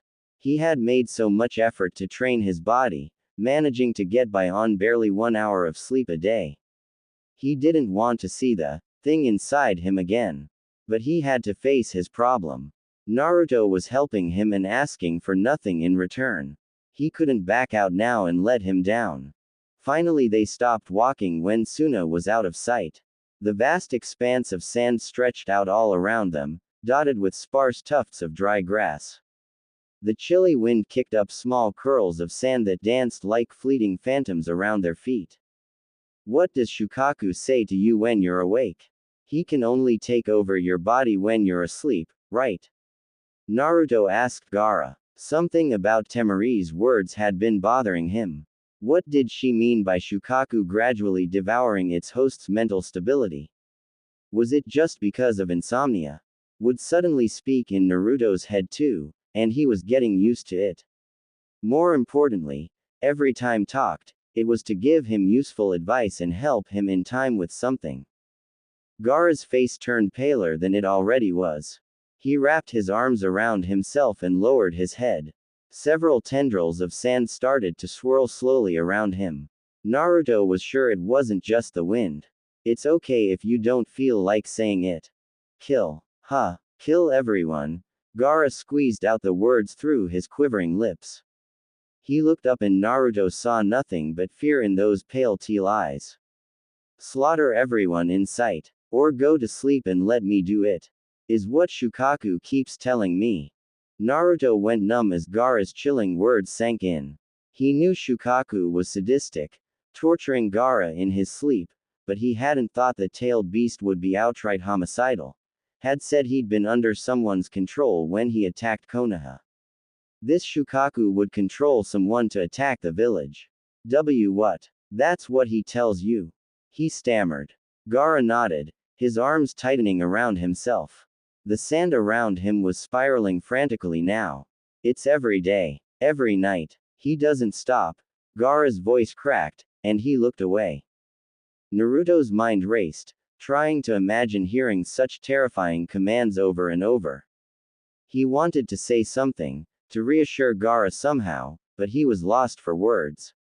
What could he say to someone who had to live with such a demon every moment of his life? He glanced at Yoshimaru, hoping for guidance. Yoshimaru didn't seem shocked by Gaara's revelation. He crouched down beside him. "Gaara," he began softly, "I know it's hard to bear, and anyone in your place would feel scared. Shukaku's voice is relentless, and his threats are intimidating. But you've resisted him this long. That shows how strong you are." Gaara's eyes were still fixed on the ground, but the sand swirling around him slowed a little. Yoshimaru glanced up at the sky.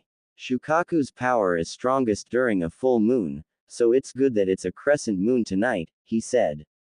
The smaller the moon, the weaker Shukaku's influence. Tonight is a safe night.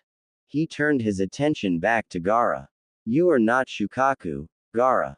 You are you. No matter how much he tries to control you, he can't change that. And you have people who care about you, who want to help you fight him. Naruto finally found his voice. Yeah, you're not alone, Gaara. We're here for you. Even if Shukaku's scary, we won't let him win. The swirling sand settled back to the ground. Gaara raised his head again, the look in his eyes calmer now. Thank you, Yoshimaru, Naruto. I think I'm ready. Alright, Gaara, I'm gonna need you to trust me, Naruto said, holding out his hand to Gaara. Gaara nodded, and with a deep breath, took it. The mindscape was a dim, yellow-hued void, with no horizon in sight. The water on the ground rippled under the movements of two children and two beasts. Stupid fox, you think you can control my host? A high-pitched voice shrieked. Hey, what a loose seal, coming in was easy. Miss me, trash Tanuki, a deep voice growled. Gaara's knees buckled as he collapsed to the ground. Naruto stared in horror at the monster that loomed before them. Dark blue cursed seal mark across its sand-colored body. A protruding jaw, lined with jagged teeth, enclosed a gaping maw devoid of a tongue. The black sclera connected its unsettling eyes, where yellow irises encircled pupils shaped like four-pointed stars, each surrounded by four black dots that seemed to move and swirl as Naruto locked eyes with it. Today's the day I destroy you, you arrogant fool. Shukaku shrieked in his bombastic voice and lunged at Kurama. Like you can ever. Kurama scoffed, his dark orange tail swishing confidently. He sprang to his feet to dodge Shukaku's paw aimed at his head, then shoved Shukaku aside using three of his large, powerful tails. Shukaku whirled around and raised his scaly, pangolin-like tail, trying to strike Kurama's head again, but Kurama leapt sideways and raked his claws across Shukaku's other arm, tearing off a massive chunk of flesh that dissolved into a heap of sand. Naruto snapped out of his daze and glanced at Gaara, who was frozen in place. He grabbed Gaara's arm and pulled him to his feet. Let's get away from here. Ouch. You're gonna pay for that. The sand demon screeched, the wound on his right arm beginning to heal at a rapid speed. He slammed his paw against his huge round stomach and opened his jaw.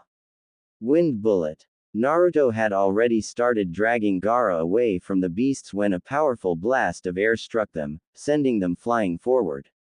Before Gaara hit the ground, a surge of sand swiftly caught him and cushioned his fall. Kurama rolled away from the wind bullet, then wrapped 7 long tails around Shukaku, 2 around each of his arms and 3 around his tail. With a swipe of his tails, Kurama began swinging Shukaku left and right, flipping the monster Tanuki from side to side. Gaara's mindscape trembled, water splashing and sand scattering in all directions as Shukaku's heavy body repeatedly crashed into the ground. Despite the battering, Shukaku thrashed wildly, his robust limbs kicking and wriggling with surprising agility. Kurama adjusted his stance to keep his balance on the shifting ground. But amidst the chaos, one of his paws slipped on a mound of loose sand, causing one of his tails to lose its grip on Shukaku's arm. Shukaku bellowed in defiance, kicking Kurama's other tail off his arm. Without hesitation, he slammed his paw against his stomach, firing 2 wind bullets in quick succession, blasting the 9-tailed fox away from him. Kurama regained his balance several hundred meters away. Enraged, the demon fox let out a deafening roar at Shukaku, who had just stood up and was about to unleash another wind bullet. The immense shockwaves from Kurama's roar thrusted Shukaku backwards and forced Naruto and Gaara apart, sending them tumbling away from each other. Once again, a cushion of sand formed around Gaara, absorbing the impact and halting his rolling. Kurama charged forward and pounced, seizing Shukaku's left shoulder with his right hand and sinking his razor-like teeth deep into Shukaku's right shoulder. With a violent tug, Kurama ripped Shukaku's right arm off, reducing it to a large pile of sand. Ah! The one-tail screamed, his piercing voice echoing through the void. Shukaku grasped Kurama's right arm with his remaining hand and jerked his head backward. Light blue and dark red bubbles began to gather into a purple sphere in his wide-open mouth. Kurama launched an upward punch with his left fist, snapping Shukaku's jaw shut. Shukaku howled in pain and dispelled the incomplete tailed beast bomb, letting go of Kurama in the process. Gaara! Naruto shouted, stumbling toward him through the dim light, careful not to slip on the wet ground. He knelt beside Gaara, who was covering his ears, shivering and breathing in quick, shallow gasps. Gaara, it's all right, I'm here. I'll protect you. Naruto pressed Gaara's head against his chest, turning his back to shield Gaara from the brutal scene.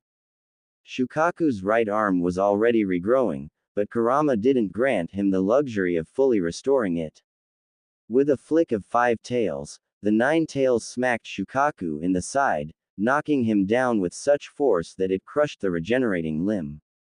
Shukaku groaned and swatted at the 5 tails with his sturdy one, but they came back and wound themselves around it, strangling it into submission.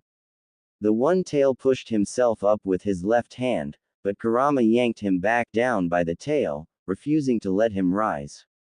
With 7 mighty tails, 2 around Shukaku's left arm, Kurama flung the tanuki high into the air, then jumped higher and batted him back down with all 9 tails, sending another tremendous earthquake through Gaara's mindscape. Stepping on top of the writhing Shukaku, Kurama clamped his sharp teeth into the tanuki's nearly non-existent neck. The 9 tails coiled all 9 of his tails around the struggling one tail, 2 securing his feet, and began slashing his claws across Shukaku's round stomach. Both beasts' faces twisted with fury.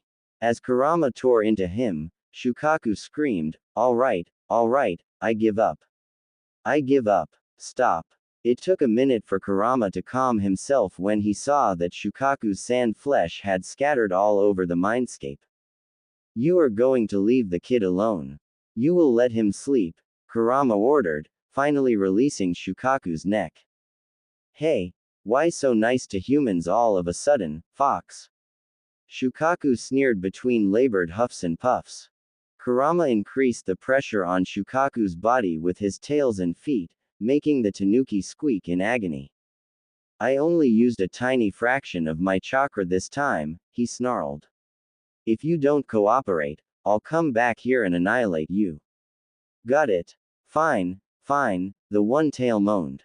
The small sandstorm around the 3 people dissipated as Gaara went limp in Naruto's arms.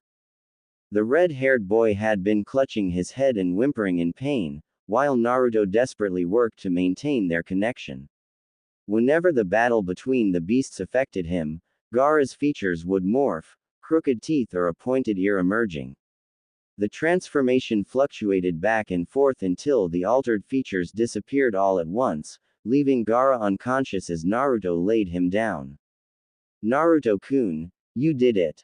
Yoshimaru exclaimed after checking Gaara's chakra flow. He pulled Naruto into a warm embrace. Thank you so much, Naruto-kun. Gaara can finally rest, said Gaara's uncle sincerely, gently patting Naruto's head. You really saved us. Naruto smiled and yawned, too tired to say anything. Yoshimaru picked up the 2 boys, holding one in each arm. Rest against me. We have good news to report. As Yoshimaru walked back toward Sunagakure, Naruto gazed at Gaara's sleeping face, a faint smile crossing his lips. Closing his own eyes, he whispered. Good night, Gaara. The hospital room was cold, the air conditioner humming softly in the silence. The window blocked out the hustle and bustle of the morning streets, while the drawn shutters allowed only thin slivers of sunlight to seep through. The dim light cast faint lines across the white sheets of the bed, where Gaara lay still. After returning to the village, Yoshimaru had left Gaara in the hospital for observation and taken Naruto home, who slept soundly in his arms as subdued cheers rose from the waiting Suna shinobi. Sitting on a stool beside Gaara's bed, Naruto watched the slow, steady rise and fall of the boy's chest. Gaara's breathing was soft, his face peaceful, so different from last night, when he had been gasping for air, his features contorted in distress. Naruto's gaze lingered on Gaara's closed eyes, on his black lids that resembled the monster Tanuki's eyes. Holding on to Gaara while injected chakra had been a challenge. Their grip had nearly broken more than once, not just because Gaara squirmed, but because of the unsettling changes in his body, dark blue markings creeping up skin that turned a sandy color, his right eye shifting into an eerie pattern of dark yellow and black, teeth elongating unevenly, a tapering ear growing above his temple. It had been, in all honesty, frightening. Despite everything, Gaara was a nice boy with incredible powers, and Naruto had enjoyed an amazing day playing with him. Back then, he hadn't felt afraid at all. He had even shouted at the people in the market, telling them Gaara wasn't scary. But if Naruto was completely honest with himself, he had been scared when he saw Gaara like that last night. And that made him feel guilty. Gaara stirred, and Naruto's grip tightened on the stool's edge. Was he still trapped with Shukaku in his mindscape? The thought made Naruto's chest tighten. For a second, he considered waking Gaara up, but he quickly dismissed the idea. No, that would be stupid. Gaara needed rest. Tearing his gaze off Gaara, Naruto turned around on his stool and stared at the floor. Only now did Naruto fully grasp why they had been taken so far from the village. Had said Gaara's seal was very loose, proven by how easily they had entered his mindscape, and how easily his partial transformation had happened. Naruto didn't know how tight his own seal was, but judging by the way Konoha villagers avoided him, it probably wasn't much better. We never know when it will come out again, he had overheard them say. Now he better understood how terrified Kimimaro and Tayuya must have been when he sprouted a tail against the giant scorpion. He could even begin to imagine how the people of Konoha must have felt, especially since they didn't know that was actually pretty nice. HNNGH. Naruto spun around as Gaara's eyes fluttered open. The red-haired boy stretched lazily and turned his head toward him. Gaara, you're awake. Naruto greeted him gently. How do you feel? Good. Very good. Gaara sat up and stretched again. I feel so refreshed. My mind is clearer than ever. Did you dream about anything? No, I don't think so. The last thing I remember is lying down in the desert. Yay. We did it. Naruto beamed. Let me go tell Yoshimaru-san. Congratulations, Gaara-sama. Yoshimaru had entered, a stack of papers in hand. I have reported our success to Kazekage-sama. He was surprised and seemed pleased about it. He chose to give Gaara the optimistic interpretation of the Kazekage's reaction. The complicated expression on the man's face hadn't sat well with him. But he would think about that later. Gaara's eyes sparkled. Then will father let me go back home? He asked tentatively, his voice a mix of hope and nervousness. Yoshimaru's heart sank a little at the question. Even though he tried to care for Gaara as much as possible, work kept him too busy to make their house feel like a real home. Gaara was lonely. Of course this life wasn't enough for him. Of course he would want to be with his sister and brother. And perhaps, the boy still needed his father. He was his only parent, after all. That was something Yoshimaru could never replace. Already feel better? Gaara huffed, his cute pout earning him a soft kiss on the forehead. We must be patient, Gaara-sama. Yoshimaru ruffled his fluffy hair. Let us start working on your sand manipulation too. Gaara's face faltered. That was the real problem. Before he could be allowed to move back, he needed to learn to rein in his emotions and his sand in those situations. Getting proper sleep and muting Shukaku was only the first step. Hey, but you did amazing in your mindscape. Naruto said, trying to cheer him up. When the wind bullet and shockwaves hit us, you used sand to catch yourself. Gaara lowered his gaze. No, it wasn't me. Huh. Gaara hesitated, glancing at Yoshimaru for guidance. His uncle gave him a small nod, encouraging him to go on. Almost everyone in Sunagakur knew Gaara carried Shukaku within him, but most assumed all of his sand abilities came from the tailed beast. Only Gaara and his siblings knew the truth. Now, Naruto already knew the worst things about him, and it hadn't stopped him from becoming Gaara's friend. And a friend must be, if Gaara remembered Yoshimaru's words correctly, someone he could share secrets with. It was the sand that follows me everywhere I go, Gaara said. It's been around me as long as I can remember, and it prevents me from getting injured. Naruto's eyes widened. He opened his mouth, but no words came out.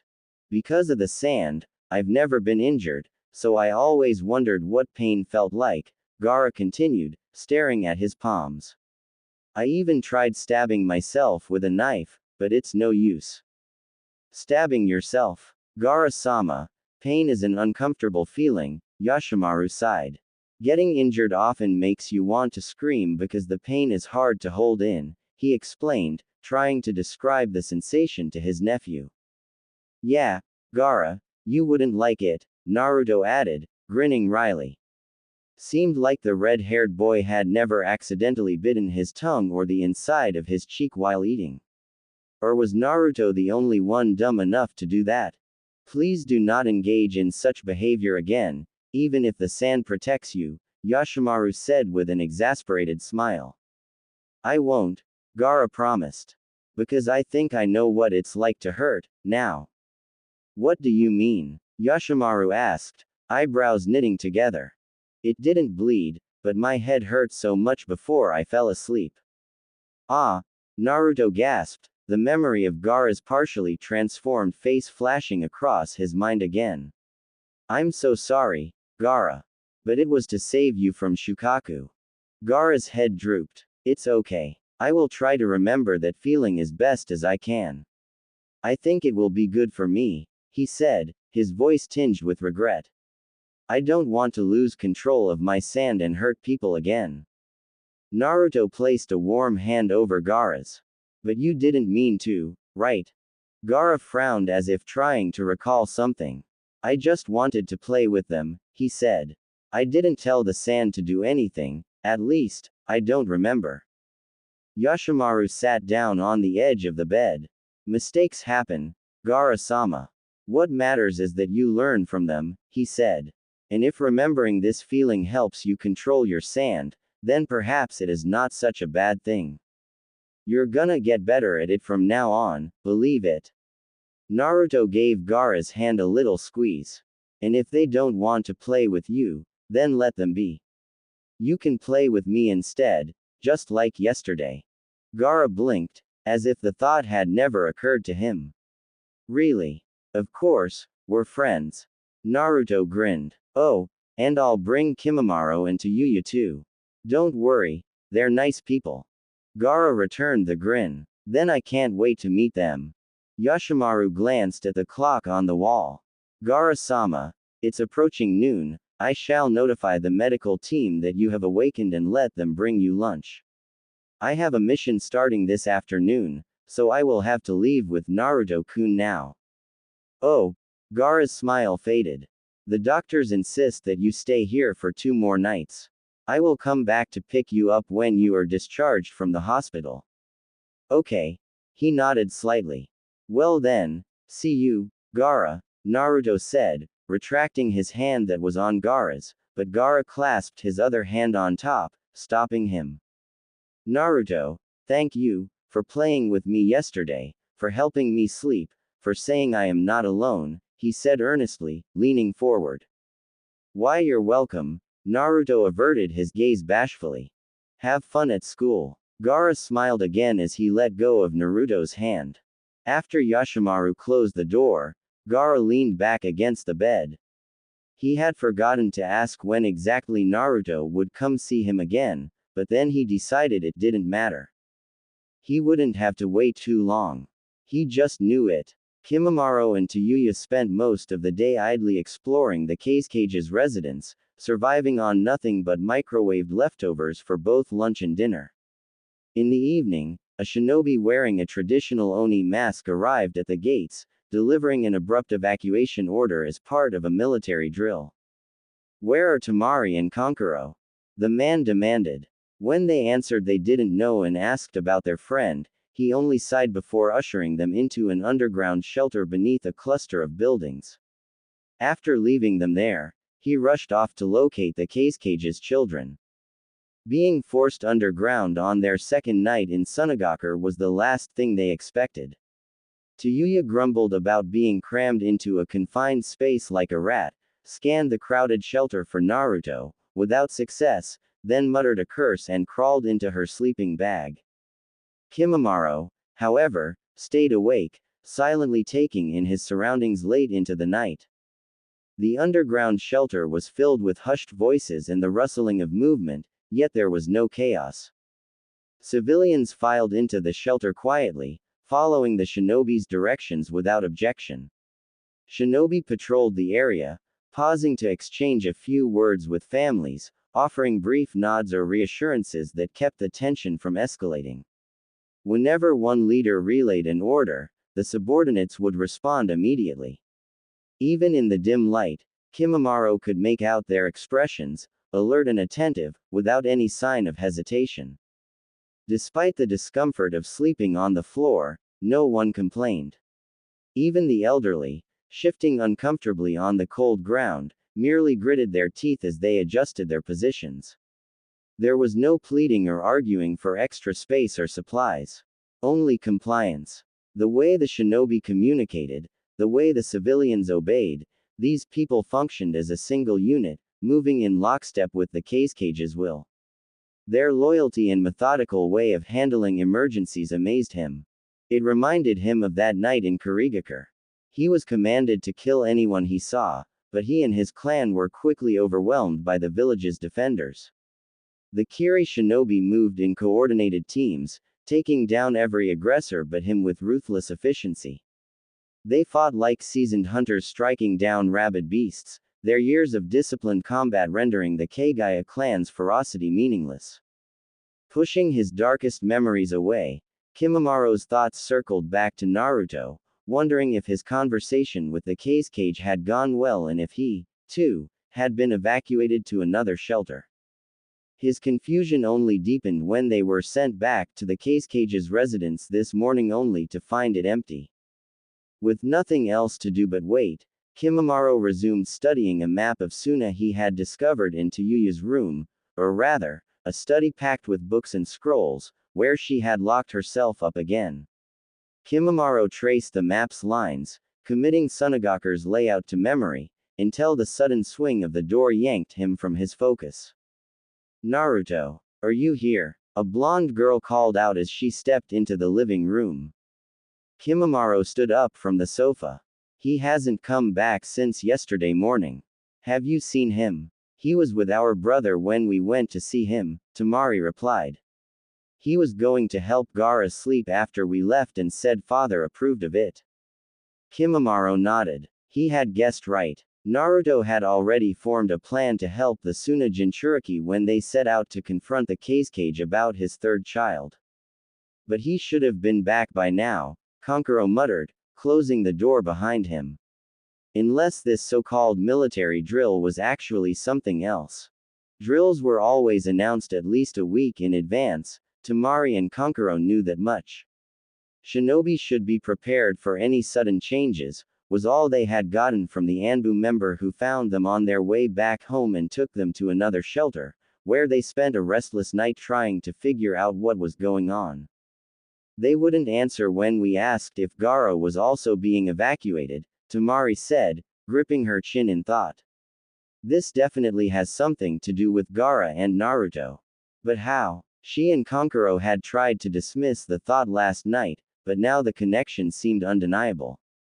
Kankuro sat down on the other sofa, shoulders slumped.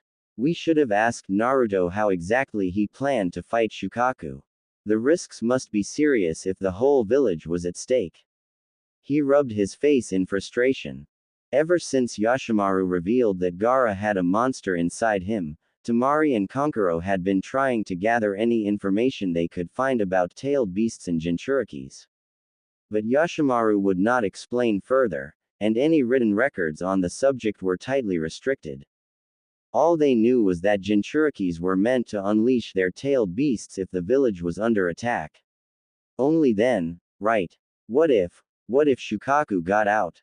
Temari's voice dropped to a whisper. What happens when a Jinchuriki releases their tailed beast? If the evacuation order was called off this morning, that means there were no incidents last night, Kimimaro pointed out, trying to calm them down. Or they were dealt with, Kankuro countered. But in what way? Is Gaara safe? Kimimaro's expression softened. He's all right, he assured them.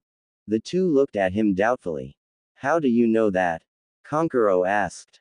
Because Naruto wouldn't let anything bad happen to him. Temari and Kankuro's expressions shifted to curiosity. Naruto has a gift, Kimimaro said. He can befriend anyone, sometimes without even needing words. He sat back down, folding the map spread out on the low table.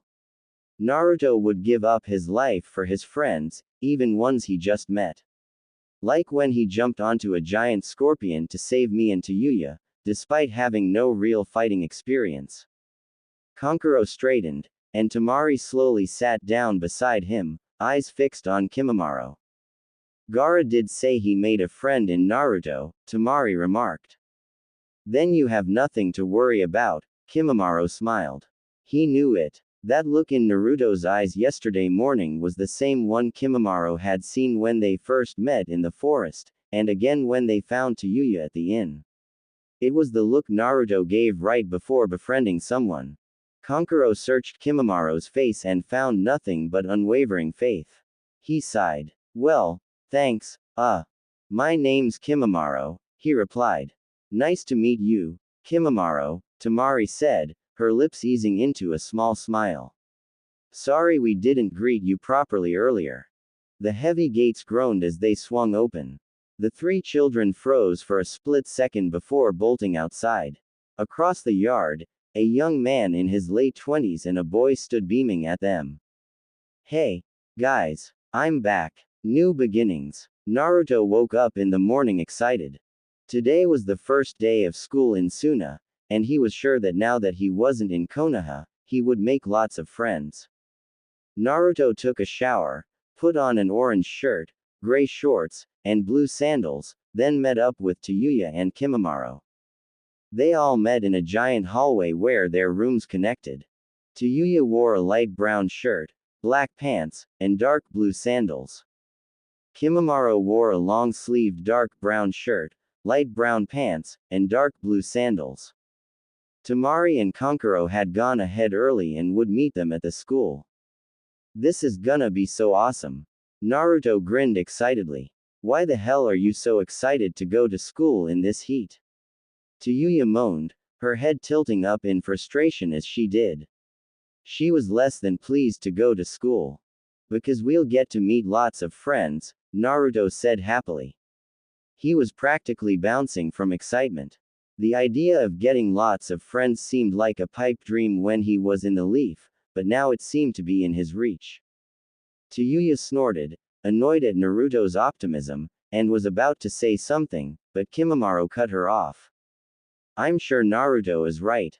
He has a knack for making friends, he said, drawing on the instances he had seen him make friends out of people who seemed unbefriendable, primarily Tayuya herself, to make that conclusion.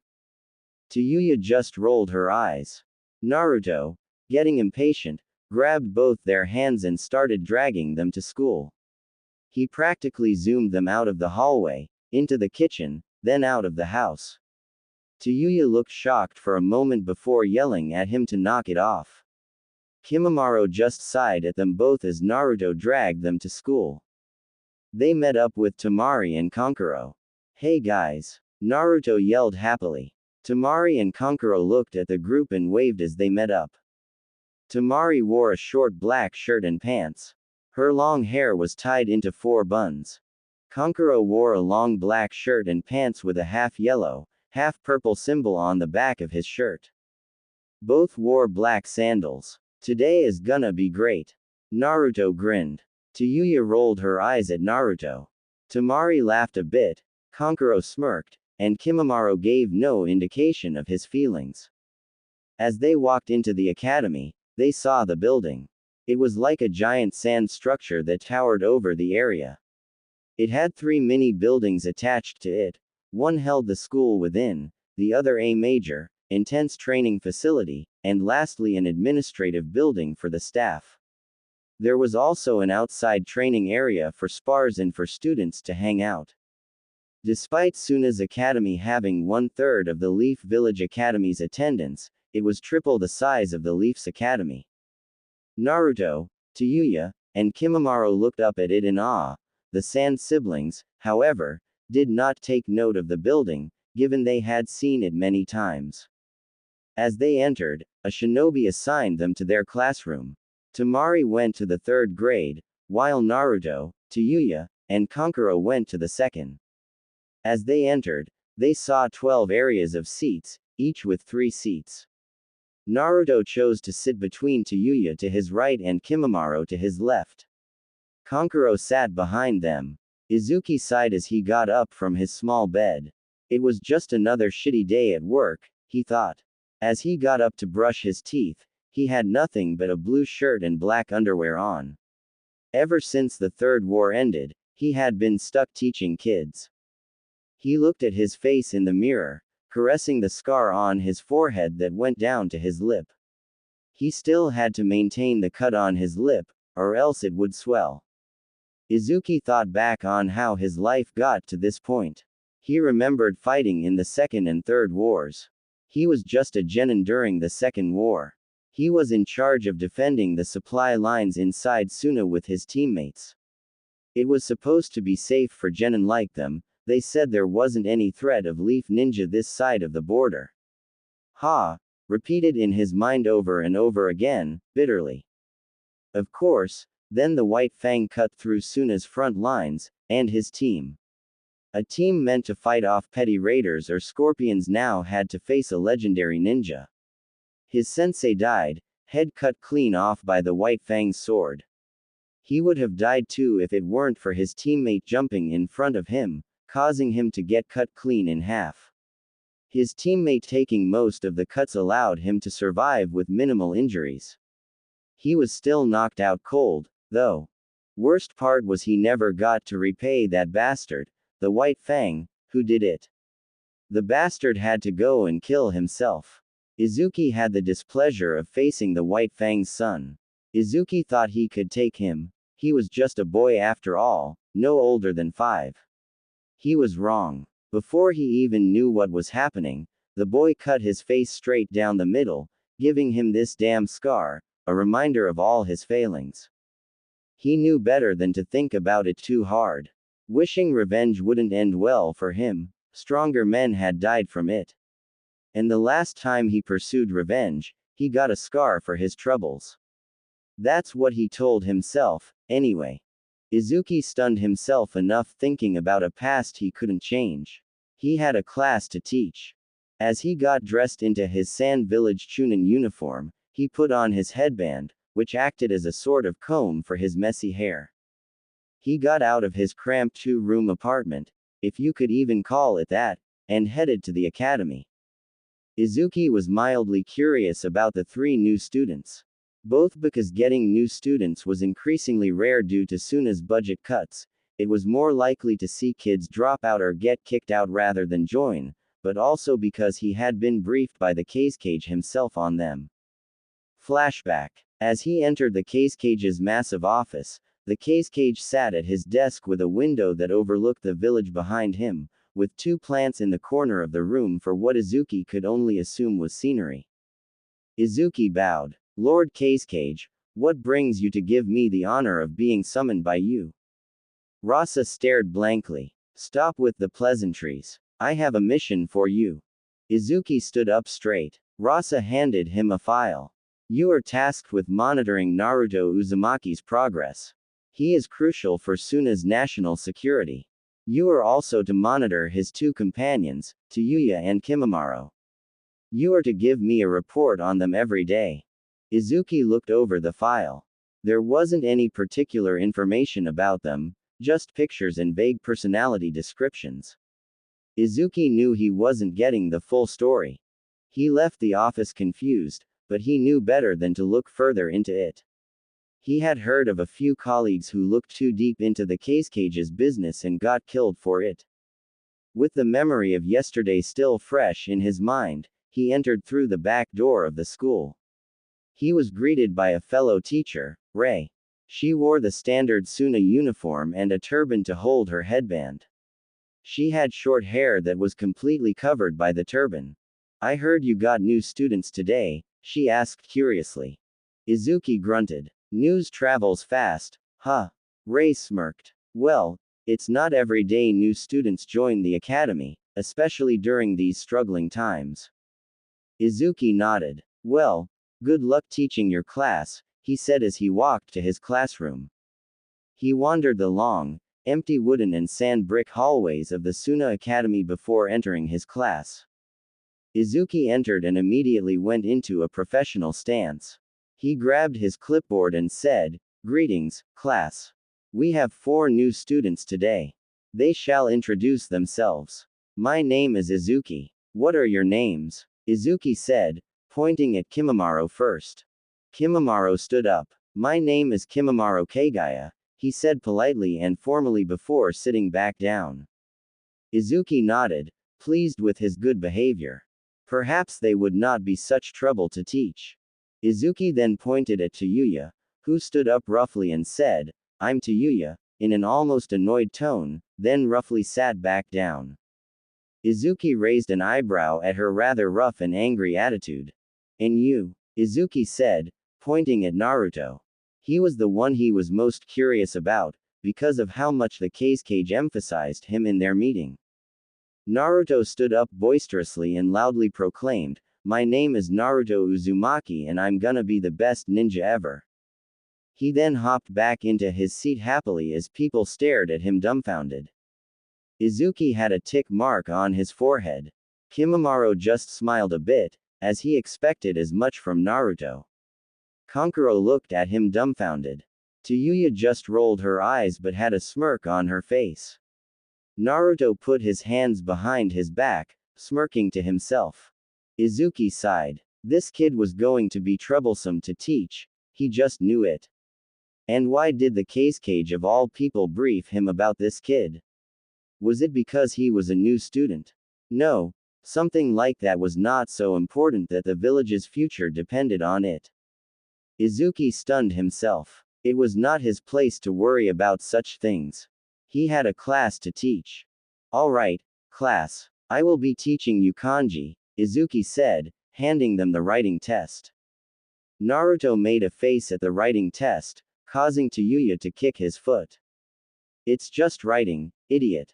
Don't tell me you haven't written something before, she said as Izuki began explaining the kanji. Naruto glared. Writing is hard. Tayuya rolled her eyes. Well, even I know basic kanji, she said and stuck her tongue out. Naruto glared. Hey, don't do that to me, ya jerk. Oh, boo-hoo. Did the baby get his feelings hurt? Naruto gritted his teeth. You're the baby who plays a flute. Tayuya glared. I'll have you know the flute is a fine art of culture, you uncultured shrimp. You uncultured shrimp, Naruto repeated in a pretentious voice. That's not what I sound like, Tayuya said a little above a whisper, angrily. That's not what I sound like, Naruto repeated in a whiny voice. Why you little? She yelled. Hey, Izuki snapped. No arguing in my class. Both of you sit down. Naruto and Tayuya glared at each other but nodded. As the math was completed, Izuki collected everyone's answers. Naruto's were barely decipherable and had barely any correct spelling. Tayuya's was crude, and the spelling was mediocre but passable.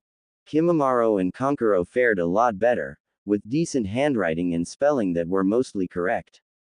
Izuki noted with dismay that the one the Kage placed the most emphasis on was the worst student in the class. Now class, we will have you all practice your disguise jutsu, Izuki said, then blended into the wall as a demonstration. Naruto scrunched up his face and was about to say how this was lame until Tayuya kicked his foot. He pouted but didn't say anything.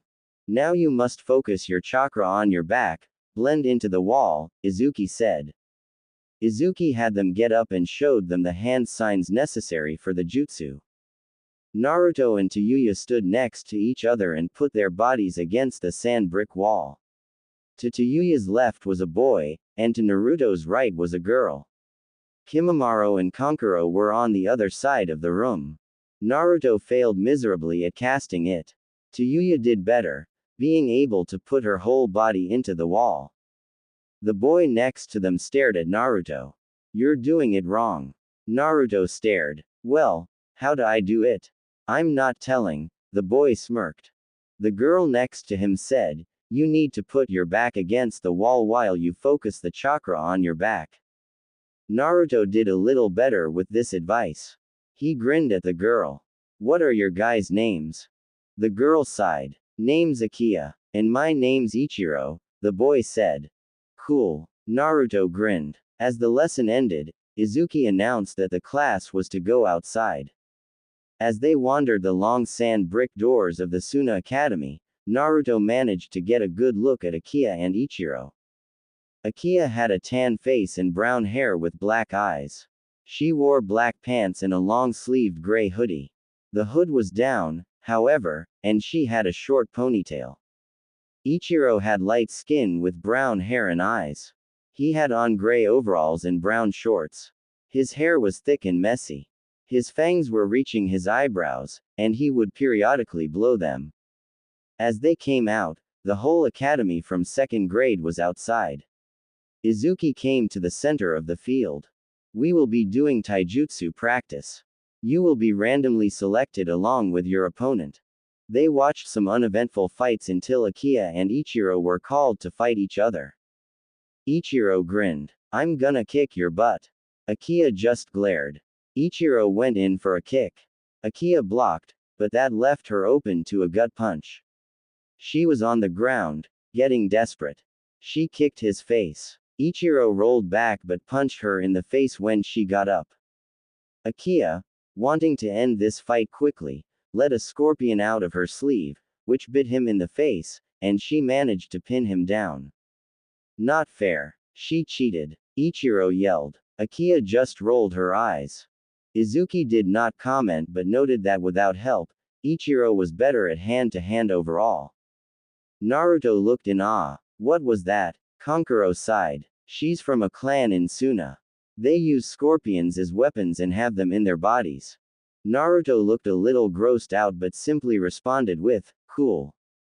The next match was Tayuya versus a long black-haired, green-eyed girl named Keiko. Naruto yelled, good luck. To Tayuya, who just rolled her eyes. Keiko grinned. The match began. Keiko kicked and punched. Tayuya attempted to maneuver around her, but she only got pushed back further. Tayuya got pushed next to a cactus, nearly hitting it. Tayuya smirked. Using the disguise jutsu she learned today, she blended in with the environment as Keiko went in for a kick. This caused Keiko to hit the cactus, getting a needle in her foot, which led to Tayuya jumping on her to pin her. Keiko struggled and used the needle to hit Tayuya in the leg. Tayuya fell down but swept Keiko's leg, causing the needle to stab her further in the foot. This led to Tayuya being able to pin her. The fight made Tayuya wonder what other applications illusions had. Naruto cheered. That fight was amazing. Kimimaro and Kankuro were next. They won their respective fights rather easily, being able to pin their opponents without much trouble. Naruto was called next, and he had to fight a kid named Dai. Naruto grinned.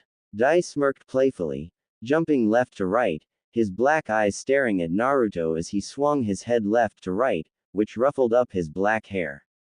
Come and get some, new kid, he taunted. Naruto ran up and charged. Dai tried to punch him, but Naruto tackled him to the ground, punching him. Dai tried to kick him off, but Naruto was able to grab his leg and hit it, pinning Dai. Naruto was declared the winner. As Naruto got up happily, Kimimaro congratulated him. As the kids left, Izuki tallied the results of the new students. Kimimaro scored well in all subjects. Tayuya scored average in math and above average in disguise jutsu. She did average in taijutsu. Naruto was bottom in math, average in disguise jutsu, and above average in taijutsu. Iruka Yumino closed the classroom door behind him, clipboard already in hand as his students scrambled to their assigned seats, their chatter fading as they settled in. Attendance, he announced, his eyes scanning the rows of young faces. Shino Aburame. Here. Yui Tanaka. Here. Sakura Haruno. Here. Masato Suzuki. Here. Shoji Akamichi. Here. Hinata Hyuga. Here. Daiki Yamamoto. Here. Rina Kobayashi. Here. Shikamaru Nara. Then, here. Naruto Uzumaki. Silence. Iruka looked up from his clipboard and frowned at the empty seat near the back. The blonde boy wasn't there.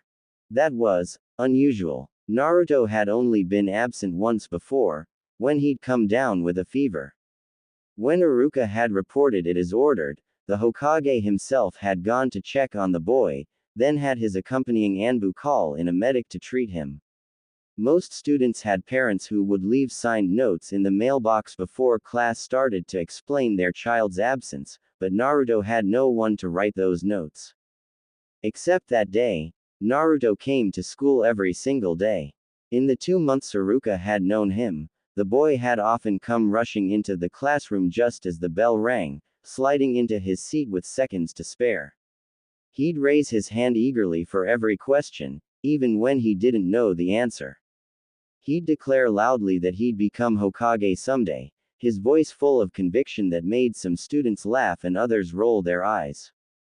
When Iruka looked at that eager face, he still saw red eyes and 9 tails. He still felt the crushing weight of debris, still heard his parents' final screams. The boy was just a child, he knew that rationally, but the knowledge didn't ease the pain that surfaced every time he saw the whisker marks on his cheeks. Before the school year started, Iruka had tried to turn down the assignment of teaching Naruto's class. But Lord Third had convinced him to take it, saying he believed Iruka could see the good in people.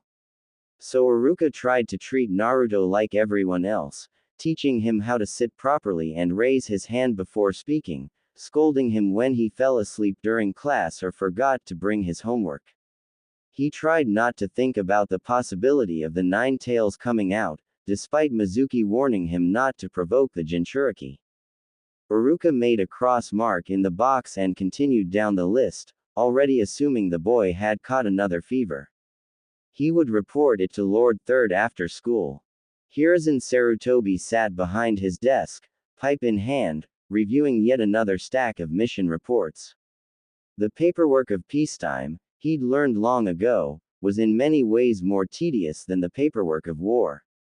At least during war, every document felt urgent and meaningful. Now, he found himself reading complaints about merchant disputes and requests for bridge repairs. A knock at the door provided a welcome interruption. Enter. Iruka stepped in, looking somewhat uncomfortable. Hiruzen recognized that look, the expression of someone who wasn't sure if they were wasting the Hokage's time. Hokage-sama, Iruka began, bowing respectfully. I apologize for the interruption. It's about Naruto Uzumaki. He was absent from class today. I assume he's sick again. Hiruzen took a puff from his pipe and stretched. Likely just another fever, as you say. Don't worry, I'll go check on him after I finish some paperwork here. Thank you for bringing it to my attention, Iruka. Iruka bowed and turned to leave, but hesitated at the door. Hokage-sama, if I may. Perhaps it would be easier if Naruto lived at the orphanage. Then you wouldn't need to be troubled with these kinds of reports. The caregivers there could let me know when he's sick and tend to him. It's fine, Iruka, Hiruzen said gently. From birth to age 3, Naruto did live at the orphanage, but the boy's situation is unique. He did. Uruka's brow furrowed. Then why did he leave? Hiruzen sighed. At first, everything was normal. His identity was kept secret, even from his caregivers at the orphanage. He paused, jaw tightening. But Danzo leaked the information. Danzo-sama. Uruka's eyes widened. When they learned the truth, the caregivers moved him to a small isolated room, away from the other children. They didn't dare let him starve to death, but he was underfed. Hiruzen set down his pipe and laced his fingers together. By the time I discovered the abuse, he was severely malnourished. For his safety, I moved him to his parents' old house.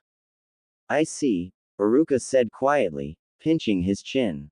But at 3 years old, living alone, I had Anbu deliver food and necessities and do the housework until Naruto was old enough to purchase things himself at 4.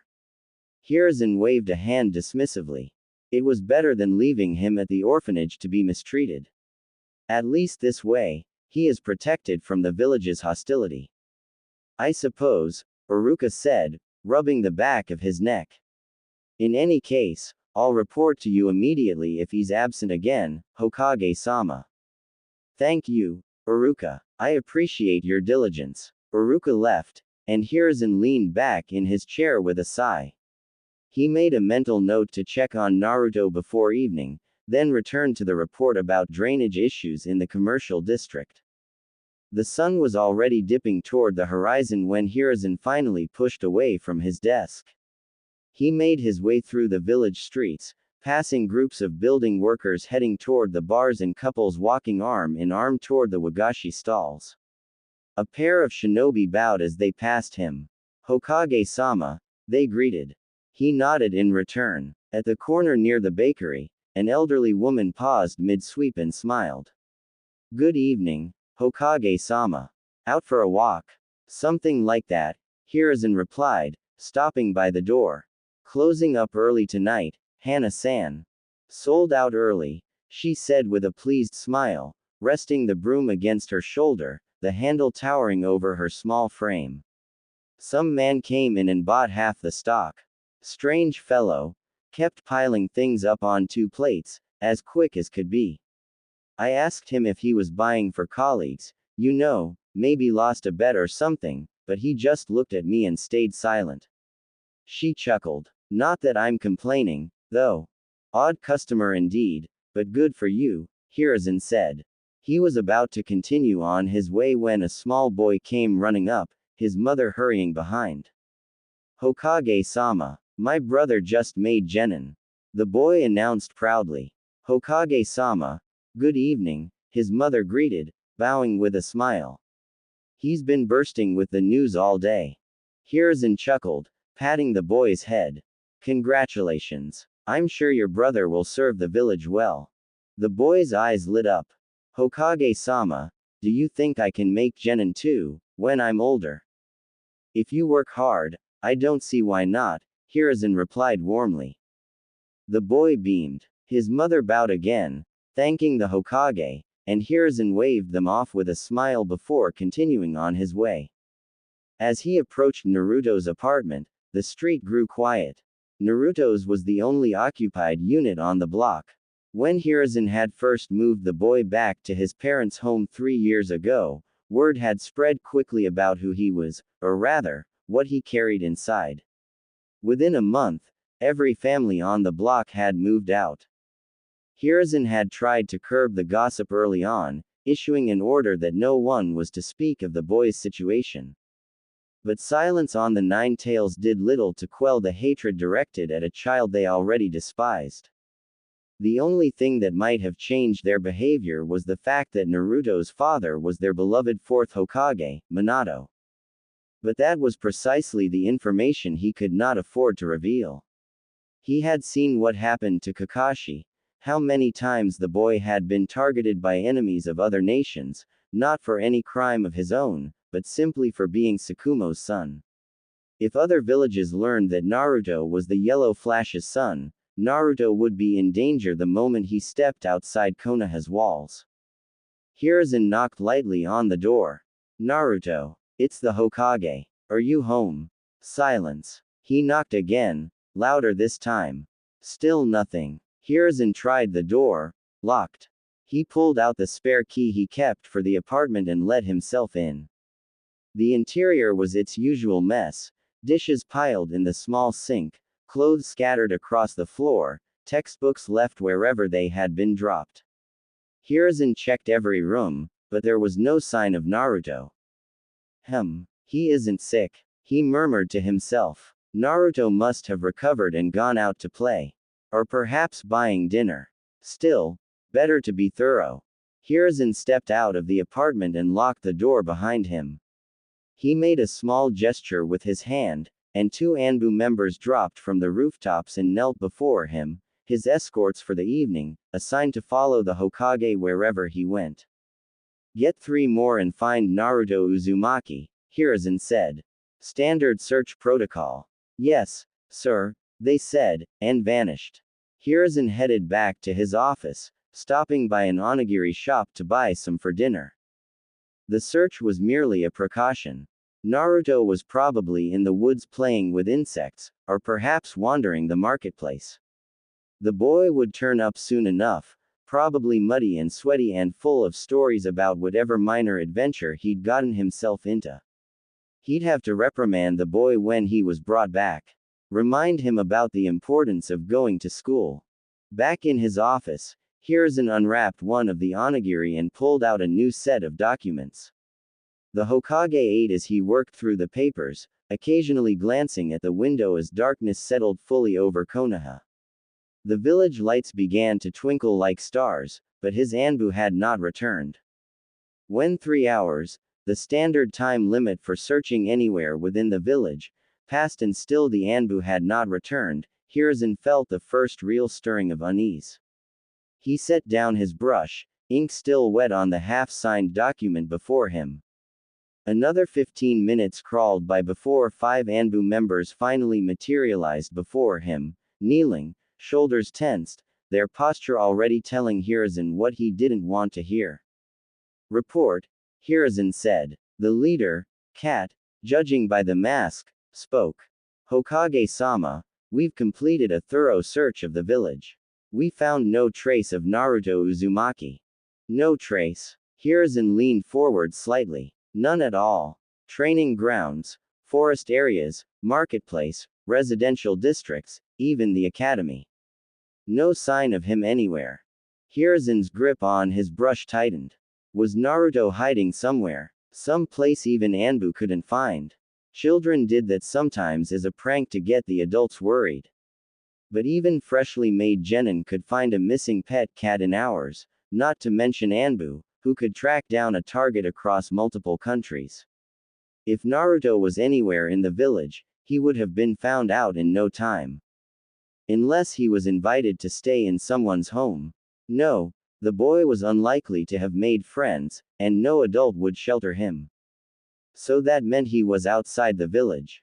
The unease in Hiruzen's chest crystallized into something sharper. Call the council. Emergency meeting. Now. The meeting room was designed for secrecy, its walls reinforced with seals against eavesdropping. Within 20 minutes, all the council members had arrived. Koharu Udatane, Homura Mitokado, and Danzo Shimura. What is so urgent it couldn't wait until morning, Hiruzen? Koharu asked as they settled into their seats. Naruto Uzumaki, our Jinchuriki, is missing, Hiruzen stated. My Anbu have completed a full village search. He is not within our walls. What? Koharu gasped. How long has he been missing? He was last seen Friday afternoon at the academy. He could have been missing for 1 day, or as many as 3, Hiruzen said grimly. This is unacceptable, Homura said, pushing his glasses up. Hiruzen, why was the boy not under constant surveillance? When Kushina Uzumaki was kidnapped as a child, we learned the importance of guarding a Jinchuriki. Why did you not assign guards to him? Hiruzen sighed. Several reasons. First, I did not want people, or the boy himself, to know his identity. Guards would draw attention and create questions. Second, the 8 trigram seal that the 4th Hokage Minato used on Naruto is exceptionally stable. It is not like the 4-symbol seal Kushina had in her youth. In fact, Kushina was able to dismiss her guards once Minato upgraded her seal. And third, Hiruzen turned toward Danzo, his expression hardening. Our village's security resources have been stretched thin, focused almost entirely on monitoring the Uchiha clan, thanks to Danzo's insistence that they pose an immense threat. Danzo's visible eye narrowed, a threat that remains very real, as this situation may well prove. Explain, Koharu demanded. Isn't it obvious? Danzo said coldly. The Nine Tails attack. The Uchiha have done it once. Now they are doing it again, likely having found a method to extract the Nine Tails without having to wait for the seal to weaken. Hiruzen crossed his arms. If they can do that, the village would have been under attack by now. Or the extraction process could be taking its time, Homura suggested. This is pure speculation, Hiruzen said, holding up a hand. First of all, I still do not believe it was anyone from the Uchiha clan who caused the Nine Tails attack. Danzo scoffed. The tailed beast's eyes bore Sharingan patterns. They are the only ones possible. At least not someone still living inside the village, Hiruzen countered. The Uchiha were willing to fight the Nine Tails and were only prevented from doing so because they were ordered to prioritize civilian evacuation, an order issued largely due to your request. That willingness to fight proves nothing, Danzo said. Sacrificing a few clan members to maintain their cover would be a small price to pay. His visible eye glinted. We should interrogate them again. Properly, this time. Compared to last time, they should be less suspicious, Hiruzen said firmly. If there were truly plans to use the Nine Tails against us, Itachi would have warned me in advance. Itachi is still a child, he may be conflicted, Koharu countered. However loyal he is to Konoha, blood ties run deep. He may ultimately decide to side with his clan. Or perhaps they didn't inform Itachi at all, Homura added. The boy has been distancing himself from the clan. They may have guessed that he reports to you. If they were planning something, they would keep him in the dark. Hiruzen shook his head. I don't believe the Uchiha are behind this. Then who? Danzo's voice cut through the room like a blade. Foreign shinobi? Rogue ninja? Or did the Jinchuriki simply vanish into thin air? Hiruzen paused, considering. The barrier team hasn't reported any unauthorized entries to me, though I will confirm with them immediately after this meeting. It's possible something was missed. Right now it doesn't matter who took the Jinchuriki away, Koharu said, voice tight with urgency. If the Nine Tails is extracted, the village could be under attack at any moment. We should strengthen our defenses at once. I will alert the barrier team to increase their vigilance. And station additional Anbu at key entry points throughout the village, Hiruzen agreed. Which means pulling them from Uchiha surveillance. The Uchiha would notice the sudden reduction of monitoring, Homura said, frowning. Even if they aren't behind this, they might see it as an opportunity to advance whatever plans they have been making. This is more likely an external threat than an internal one, Hiruzen insisted. I trust the Uchiha are not involved. You are too trusting, Hiruzen. And too soft to lead this village, Danzo scoffed. The Jinchuriki should have been kept in a secure facility from birth. He is a child. Hiruzen glared at Danzo. Also a weapon, Danzo said matter-of-factly. Our most powerful weapon. Losing it could lead to devastation, not just for Konoha, but for the entire land of fire. If enemy villages learn we've lost control of the Nine Tails, they will not hesitate to act. Of course we cannot allow a word of this to spread, Hiruzen said. I will deploy additional Anbu teams to search throughout the land of fire. If 3 days pass and he is still not found, we will call in the tracking clans, Inuzuka, Hyuga and Aburame. But the people who know must be as few as possible. If your Anbu search fails, Danzo said, his visible eye fixed on Hiruzen, Fugaku Uchiha must be included in the meeting with the tracking clans. He must be questioned. If we reach that point, Hiruzen said reluctantly. Then yes. Fugaku will be called to the meeting. We shall see, Danzo said as he stood up and left the meeting room. After the meeting ended, Hiruzen remained seated, tilting his head back against the chair. Another failure to add to his growing list. He'd failed to prevent the Nine Tails attack, failed to protect Bawako and many citizens of Konoha. Then he'd failed to unite the village in its aftermath, failed to bridge the divide with the Uchiha.